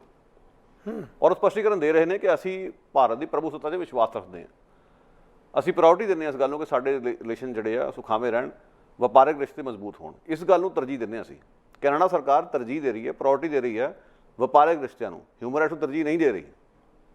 ਜੇ ਕੈਨੇਡਾ ਸਰਕਾਰ 'ਚ ਕਣ ਹੁੰਦਾ, ਸਰਕਾਰ ਠੋਕ ਕੇ ਕਹਿੰਦੀ ਕਿ ਅਸੀਂ ਇਸ ਰੈਫਰੈਂਡਮ ਦੀ ਨਹੀਂ ਸਪੋਰਟ ਕਰਦੇ, ਪਰ ਜਿਹੜਾ ਤੁਸੀਂ ਇਹ ਕੰਮ ਫੜਿਆ ਹੈ 6 ਫॉर ਜਸਟਿਸ 'ਤੇ ਪਾਬੰਦੀ ਲਾਉਣੀ, ਜਾਂ ਜਿਹੜਾ ਲੋਕਾਂ ਦੇ ਆਵਾਜ਼ ਨੂੰ ਦਬਾਇਆ ਜਾ ਰਿਹਾ, ਇਸ ਨੂੰ ਕੈਨੇਡਾ ਕਦੇ ਬਰਦਾਸ਼ਤ ਨਹੀਂ ਕਰੂਗਾ। ਡੈਮੋਕ੍ਰੈਟਿਕ ਹੱਕਾਂ ਦੇ ਜਿਹੜਾ ਛਾਪਾ ਮਾਰਿਆ ਜਾ ਰਿਹਾ, ਅਸੀਂ ਵਿਰੋਧਤਾ ਕਰਦੇ ਹਾਂ। ਇਸ ਸਟੇਟਮੈਂਟ ਤੋਂ ਬਾਅਦ ਕੈਪਟਨ ਅਮਰਿੰਦਰ ਸਿੰਘ ਵੀ ਬਾਗੀਆਂ ਪਾ ਰਿਹਾ, ਮੋਦੀ ਨੇ ਵੀ ਬਾਗੀਆਂ ਪਾਈਆਂ, ਸਾਰੇ ਬਾਗੀਆਂ ਪਾ ਰਹੇ ਅੱਜ। ਪਰ ਨੁਕਸਾਨ ਕਿਹਦਾ ਹੋਊਗਾ? ਸਾਡੇ ਵਰਗੇ ਲੋਕਾਂ ਦਾ, ਜਿਹੜੇ ਇੱਥੇ ਆਵਾਜ਼ ਚੁੱਕਦੇ ਕਸ਼ਮੀਰ ਦੇ ਮਸਲੇ 'ਤੇ ਜਾਂ ਸੀਏ ਦੇ ਮਸਲੇ 'ਤੇ। ਕੈਨੇਡਾ ਸਰਕਾਰ ਨੇ ਆਪਣੇ ਹੱਥ ਝਾੜ ਲਏ। ਇਸ ਗੱਲ ਦੀ ਆਸ ਕਰਨੀ ਵੀ ਅੱਜ ਦੀ ਤਰੀਕ 'ਚ ਬੇਵਕੂਫੀ ਹੈ ਕਿ ਉਹ ਕਦੇ ਹਿਊਮਨ ਰਾਈਟਸ ਦੇ ਮਸਲੇ 'ਤੇ ਇੰਡੀਆ ਦੇ ਖਿਲਾਫ ਖੜਨਗੇ। ਇਹ ਬਹੁਤ ਵੱਡਾ ਇੱਕ ਨਿਰਾਸ਼ਾਜਨਕ ਗੱਲ ਹੋਈ ਹੈ ਆਪਣੀ ਡਿਵੈਲਪਮੈਂਟ। ਇਸ ਦੇ ਉੱਤੇ ਹੁਣ ਭਾਈਚਾਰਾ ਵਿਚਾਰ ਕਰੇ, ਮਨੁੱਖੀ ਹੱਕਾਂ ਦੇ ਹਮਦਰਦ ਕਹਾਉਣ ਵਾਲੇ ਉਹ ਵਿਚਾਰ ਕਰਨ ਕਿ ਇਸ ਦਾ ਕੀ ਜਵਾਬ ਦਿੱਤਾ ਜਾਵੇ। ਇਹਨਾਂ ਨੂੰ ਜਵਾਬ ਲੈਣੇ ਪੈਣੇ ਚੁਣੇ ਹੋਏ ਨੁਮਾਇੰਦਿਆਂ ਤੋਂ, ਜਿਨ੍ਹਾਂ ਨੇ ਗੁਰਦੁਆਰਿਆਂ ਜਾ ਕੇ ਫਤਿਹ ਬੁਲਾ ਕੇ ਵੋਟਾਂ ਲਈਆਂ। ਉਹਨਾਂ ਤੋਂ ਜਾ ਕੇ ਪੁੱਛੋ ਕਿ ਤੁਹਾਡੀ ਸਰਕਾਰ ਹੈ ਅਤੇ ਇਹ ਜਿਹੜਾ ਉਹਨਾਂ ਨੇ ਸਟੇਟਮੈਂਟ ਜਾਰੀ ਕੀਤੀ, ਇਸ ਦੇ ਬਾਰੇ ਹੁਣ ਸਾਨੂੰ ਸਪਸ਼ਟੀਕਰਨ ਦਿਓ ਆਪਣਾ, ਕਿ ਕੱਲ੍ਹ ਨੂੰ ਤੁਹਾਡੇ ਕੋਲ ਅਸੀਂ ਫਰਿਆਦ ਲੈ ਕੇ ਆਈਏ ਜਾਂ ਅਸੀਂ ਕੋਈ ਹੋਰ ਰਸਤਾ ਅਖਤਿਆਰ ਕਰੀਏ। ਇਹ ਹੁਣ ਲੋਕਾਂ ਨੂੰ ਕਹਿਣਾ ਪੈਣਾ। ਤੁਸੀਂ ਦੇਖੋ, ਅੱਜ 2020 ਦਾ ਸਮਾਂ ਕੈਨੇਡਾ ਦੇ ਵਿੱਚ ਪਿਛਲੇ ਤਕਰੀਬਨ 40 ਸਾਲਾਂ ਦੇ ਵਿੱਚ ਸਿੱਖਾਂ ਨੇ ਜਿਹੜੀਆਂ ਆਪਣੇ ਸੰਘਰਸ਼ਮਈ ਜੀਵਨ ਦੇ ਵਿੱਚ ਪ੍ਰਾਪਤੀਆਂ ਕੀਤੀਆਂ, ਜਾਂ ਜਿਹੜੇ ਕੈਨੇਡਾ ਨੂੰ ਇਸ ਨਵੇਂ ਰੂਪ ਦੇ ਵਿੱਚ ਪੇਸ਼ ਕੀਤਾ, ਜਿੰਨੀ ਉਹਨਾਂ ਦੀ ਕੰਟਰੀਬਿਊਸ਼ਨ ਹੈ, ਹਮੇਸ਼ਾ ਇਸ ਗੱਲ ਦੀ ਤਰਜੀਹ ਉਹਨਾਂ ਨੇ ਦਿੱਤੀ ਕਿ ਜਿਸ ਮੁਲਕ ਦੇ ਵਿੱਚ ਅਸੀਂ ਰਹਿ ਰਹੇ ਹਾਂ, ਇਸ ਦੀ ਵਿਲੱਖਣਤਾ ਤੇ ਵੰਨ-ਸੁਵੰਨਤਾ ਕਾਇਮ ਰਹੇ। ਤੇ ਜਿਹੜੇ ਅਸਥਾਨ ਵੀ ਬਣੇ ਆ ਜਿੱਥੇ ਪੀਸਫੁਲ ਲਵਿੰਗ ਕੰਟਰੀ ਦੇ ਵਿੱਚ, ਕੈਨੇਡਾ ਦੇ ਵਿੱਚ ਵਸਦੇ ਸਿੱਖਾਂ ਤੇ ਕੋਈ ਦੁਨੀਆ ਦਾ ਕੋਈ ਹਿੱਸਾ ਉਂਗਲ ਨਹੀਂ ਉਠਾ ਸਕਦਾ ਕਿ ਇਹ ਲੋਕ ਇਸ ਕੰਟਰੀ ਦੇ ਵਿੱਚ ਜਿਵੇਂ ਆਪਣਾ ਵਿਚਰ ਰਹੇ ਨੇ, ਜੋ ਇਹਨਾਂ ਨੇ ਕੰਟਰੀਬਿਊਟ ਕੀਤਾ। ਪ੍ਰਾਈਮ ਮਿਨਿਸਟਰ ਤੋਂ ਲੈ ਕੇ ਹਰ ਸਟੇਜ ਤੇ ਇਹ ਉਸ ਗੱਲ ਨੂੰ ਬੋਲਦੇ ਨੇ, ਬਿਆਨ ਕਰਦੇ ਨੇ। ਇਹਨਾਂ ਦੇ ਨਗਰ ਕੀਰਤਨਾਂ ਦੇ ਵਿੱਚ ਜਾ ਕੇ, ਅਸਥਾਨਾਂ ਤੇ ਜਾ ਕੇ, ਗੁਰਦੁਆਰਿਆਂ 'ਚ ਜਾ ਕੇ ਭਾਸ਼ਣ ਦਿੰਦੇ ਨੇ, ਪਰ ਜਦੋਂ ਇਨਸਾਫ ਦੀ ਗੱਲ ਆਉਂਦੀ ਹੈ ਫਿਰ ਮੂੰਹ 'ਚ ਘੁੰਗਣੀਆਂ ਕਿਉਂ ਪਾ ਲੈਂਦੇ ਨੇ? ਇਸੇ ਗੱਲ ਦੀ ਤਾਂ ਅਫਸੋਸ ਹੈ ਗੁਰਵਿੰਦਰ ਸਿੰਘ ਜੀ, ਕਿਉਂਕਿ ਉਹ ਭਾਰਤ ਨਾਲ ਸੰਬੰਧ ਆਪਣੇ ਸੁਖਾਵੇਂ ਰੱਖਣਾ ਚਾਹੁੰਦੇ ਆ।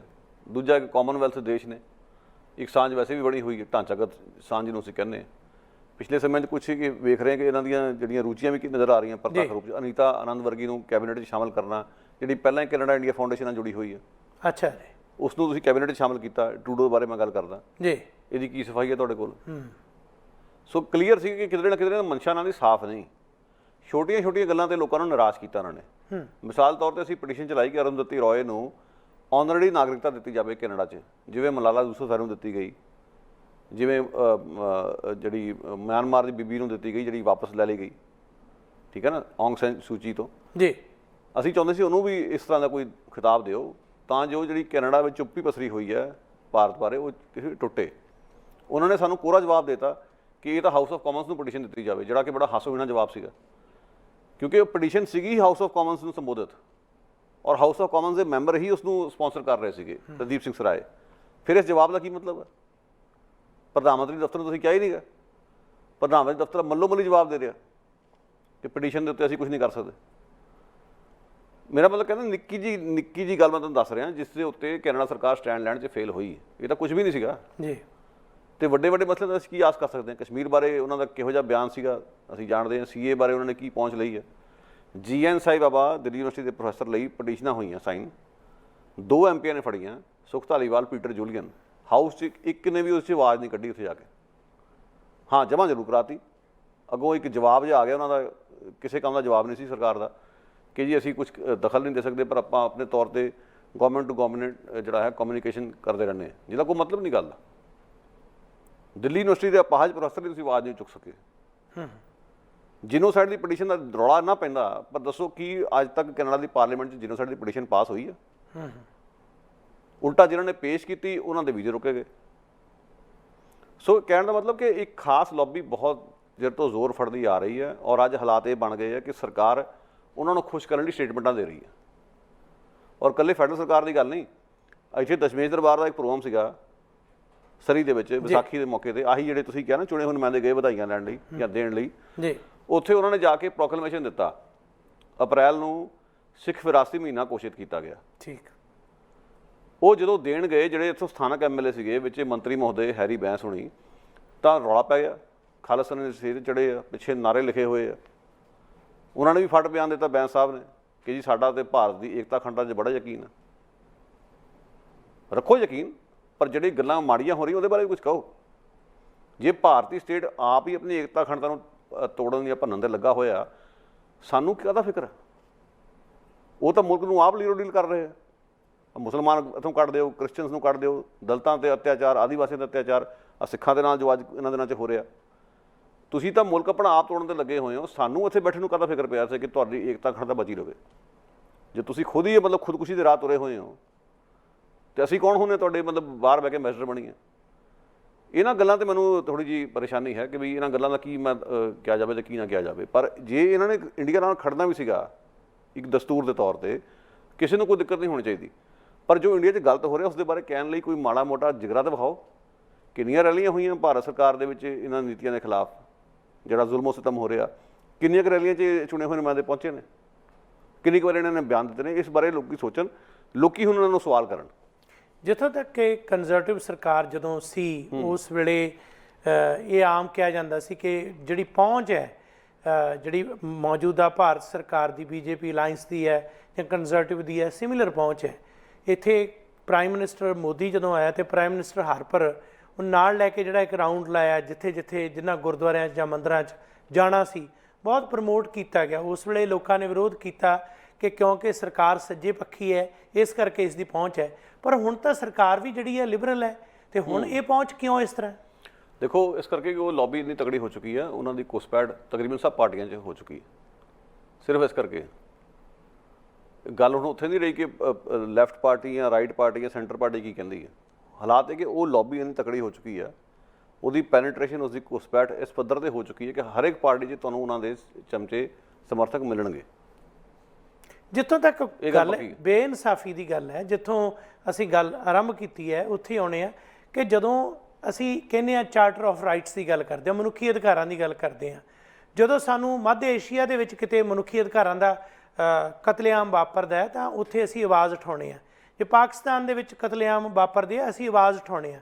ਕੈਨੇਡੀਅਨ ਸਰਕਾਰ ਇਸ ਗੱਲ ਦੀ ਨਿੰਦਾ ਵੀ ਕਰਦੀ ਹੈ। ਇਸੇ ਤਰੀਕੇ ਨਾਲ ਜੇ ਕਿਤੇ ਹੋਰ ਕਿਸੇ ਮੁਲਕ ਦੇ ਵਿੱਚ ਹੁੰਦਾ ਤਾਂ ਚਾਹੇ ਕ੍ਰਿਸਟੀਆ ਫਰੀਲੈਂਡ ਹੈ, ਚਾਹੇ ਪ੍ਰਾਈਮ ਮਿਨਿਸਟਰ ਟਰੂਡੋ ਹੈ, ਜਾਂ ਫਿਰ ਵੱਡੇ ਰਿਸਪੌਂਸਿਬਲ ਅਹੁਦਿਆਂ 'ਤੇ ਹੈ, ਤਾਂ ਉਹ ਲੋਕ ਇਸ 'ਤੇ ਆਪਣੇ ਬਿਆਨ ਦਿੰਦੇ ਨੇ, ਦੇਣੇ ਵੀ ਬਣਦੇ ਨੇ।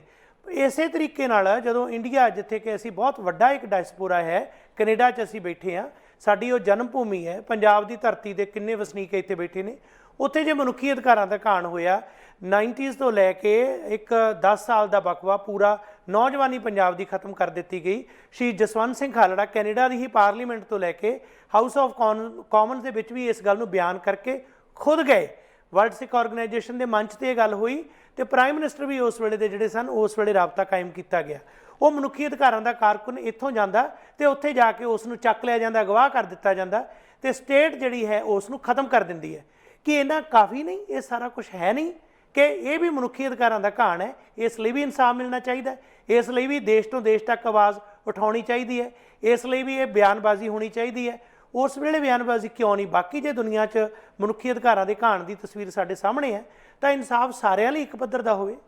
ਗੁਰਦਿੱਤ ਸਿੰਘ ਜੀ, ਜੇ ਸਾਰੇ ਦੁਨੀਆ ਨੂੰ ਇੱਕ ਪਾਸੇ ਛੱਡ ਵੀ ਦਈਏ, ਆਪਾਂ ਸਿਰਫ ਦੱਖਣੀ ਏਸ਼ੀਆਈ ਖਿੱਤੇ ਦੀ ਵੀ ਗੱਲ ਕਰੀਏ, ਉੱਥੇ ਵੀ ਇਸ ਸਰਕਾਰ ਦਾ ਜਾਂ ਕੈਨੇਡੀਅਨ ਹੁਕੂਮਤ ਦਾ ਪੱਖਪਾਤ ਪ੍ਰਤੱਖ ਰੂਪ 'ਚ ਨਜ਼ਰ ਆ ਰਿਹਾ। ਆਸੀਆ ਬੀਬੀ ਨਾਂ ਦੀ ਇੱਕ ਈਸਾਈ ਔਰਤ, ਜਿਸ ਨੂੰ ਪਾਕਿਸਤਾਨ 'ਚ ਕੁਫਰ ਕਰਨ ਲਈ ਜੇਲ੍ਹ 'ਚ ਸਾੜਿਆ ਗਿਆ, ਜੀ, ਮੌਤ ਦੀ ਸਜ਼ਾ ਦਾ ਸਾਹਮਣਾ ਕਰ ਰਹੀ ਸੀ, ਉਸ ਨੂੰ ਕੈਨੇਡਾ ਸਰਕਾਰ ਨੇ ਰਾਹਤ ਦਵਾਈ, ਇੱਥੇ ਆਪਣੇ ਦੇਸ਼ 'ਚ ਲਿਆਂਦਾ। ਜੀ, ਠੀਕ ਹੈ ਨਾ ਜੀ। ਇਸੇ ਤਰੀਕੇ ਨਾਲ ਅਸੀਂ ਵੇਖਦੇ ਹਾਂ ਕਿ ਜਿਹੜਾ ਰੋਹਿੰਗਿਆ ਭਾਈਚਾਰੇ ਨਾਲ ਜੋ ਹੋਇਆ ਉਸਦਾ ਨੋਟਿਸ ਲੈਂਦੇ ਹੋਇਆ ਔਂਗ ਸੈਨ ਸੂ ਚੀ ਦਾ ਜਿਹੜਾ ਆਨਰੇਡੀ ਨਾਗਰਿਕਤਾ ਦਾ ਜਿਹੜਾ ਖਿਤਾਬ ਸੀ ਵਾਪਸ ਲੈ ਲਿਆ ਗਿਆ। ਸੋ ਉੱਥੇ ਕੀ ਹੋ ਰਿਹਾ ਕੀ ਨਹੀਂ ਹੋ ਰਿਹਾ ਉਸ ਦੇ ਉੱਤੇ ਨਾ ਇਸ ਸਰਕਾਰ ਦੀ ਬਾਜ਼ ਅੱਖ ਹੈ। ਇਹ ਨਹੀਂ ਕਿ ਅੱਡੇ ਇਹਨਾਂ ਨੂੰ ਪਤਾ ਕੁਛ ਨਹੀਂ ਕਿ ਉੱਥੇ ਕੀ ਹੋ ਰਿਹਾ। ਅਫਗਾਨਿਸਤਾਨ ਦੀ ਅਸੀਂ ਮਿਸਾਲ ਪਹਿਲਾਂ ਵੀ ਦੇ ਚੁੱਕੇ ਹਾਂ ਕਿ ਕਾਬੁਲ 'ਚ ਪਿੱਛੇ ਹਮਲਾ ਹੋਇਆ ਗੁਰਦੁਆਰੇ ਤੇ, ਹਰ ਇੱਕ ਆਪਣਾ ਦੇਸੀ MLA MP ਬੋਲਿਆ, ਤਕਰੀਬਨ ਸਭ ਨੇ ਟਵਿੱਟਰਾਂ 'ਤੇ ਜਾ ਕੇ ਹਾਲ ਦੁਹਾਈ ਪਾਈ, ਬਹੁਤ ਮਾੜਾ ਹੋਇਆ। ਕੁਝ ਦਿਨ ਪਹਿਲਾਂ ਦਿੱਲੀ 'ਚ ਜਦੋਂ ਮੁਸਲਮਾਨਾਂ ਦਾ ਕਤਲੇਆਮ ਹੋ ਕੇ ਹਟਿਆ ਸੀ ਉਦੋਂ ਤਾਂ ਬੋਲੇ ਨਹੀਂ ਇਹ। ਸੋ ਇਹ ਬਹੁਤ ਚੰਟ ਲੋਕ ਨੇ। ਤੇਲ ਵੇਖੋ, ਤੇਲ ਦੀ ਧਾਰ ਵੇਖੋ। ਇੰਡੀਆ ਦੇ ਡੰਡੇ ਤੋਂ ਡਰਦੇ ਆ। ਅੱਧੀ ਤਾਂ ਜ਼ਮੀਰ ਇਸ ਕਰਕੇ ਉਹਨਾਂ ਦੀ ਮਰੀ ਹੋਈ ਹੈ ਕਿ ਉਹਨਾਂ ਨੇ ਇੰਡੀਆ ਜਾਣਾ, ਵੀਜ਼ਾ ਲੈਣਾ, ਵੀਜ਼ੇ ਦਾ ਡਰਾਵਾ। ਇੱਕ ਤਾਂ ਗੱਲ ਇਹ ਆ।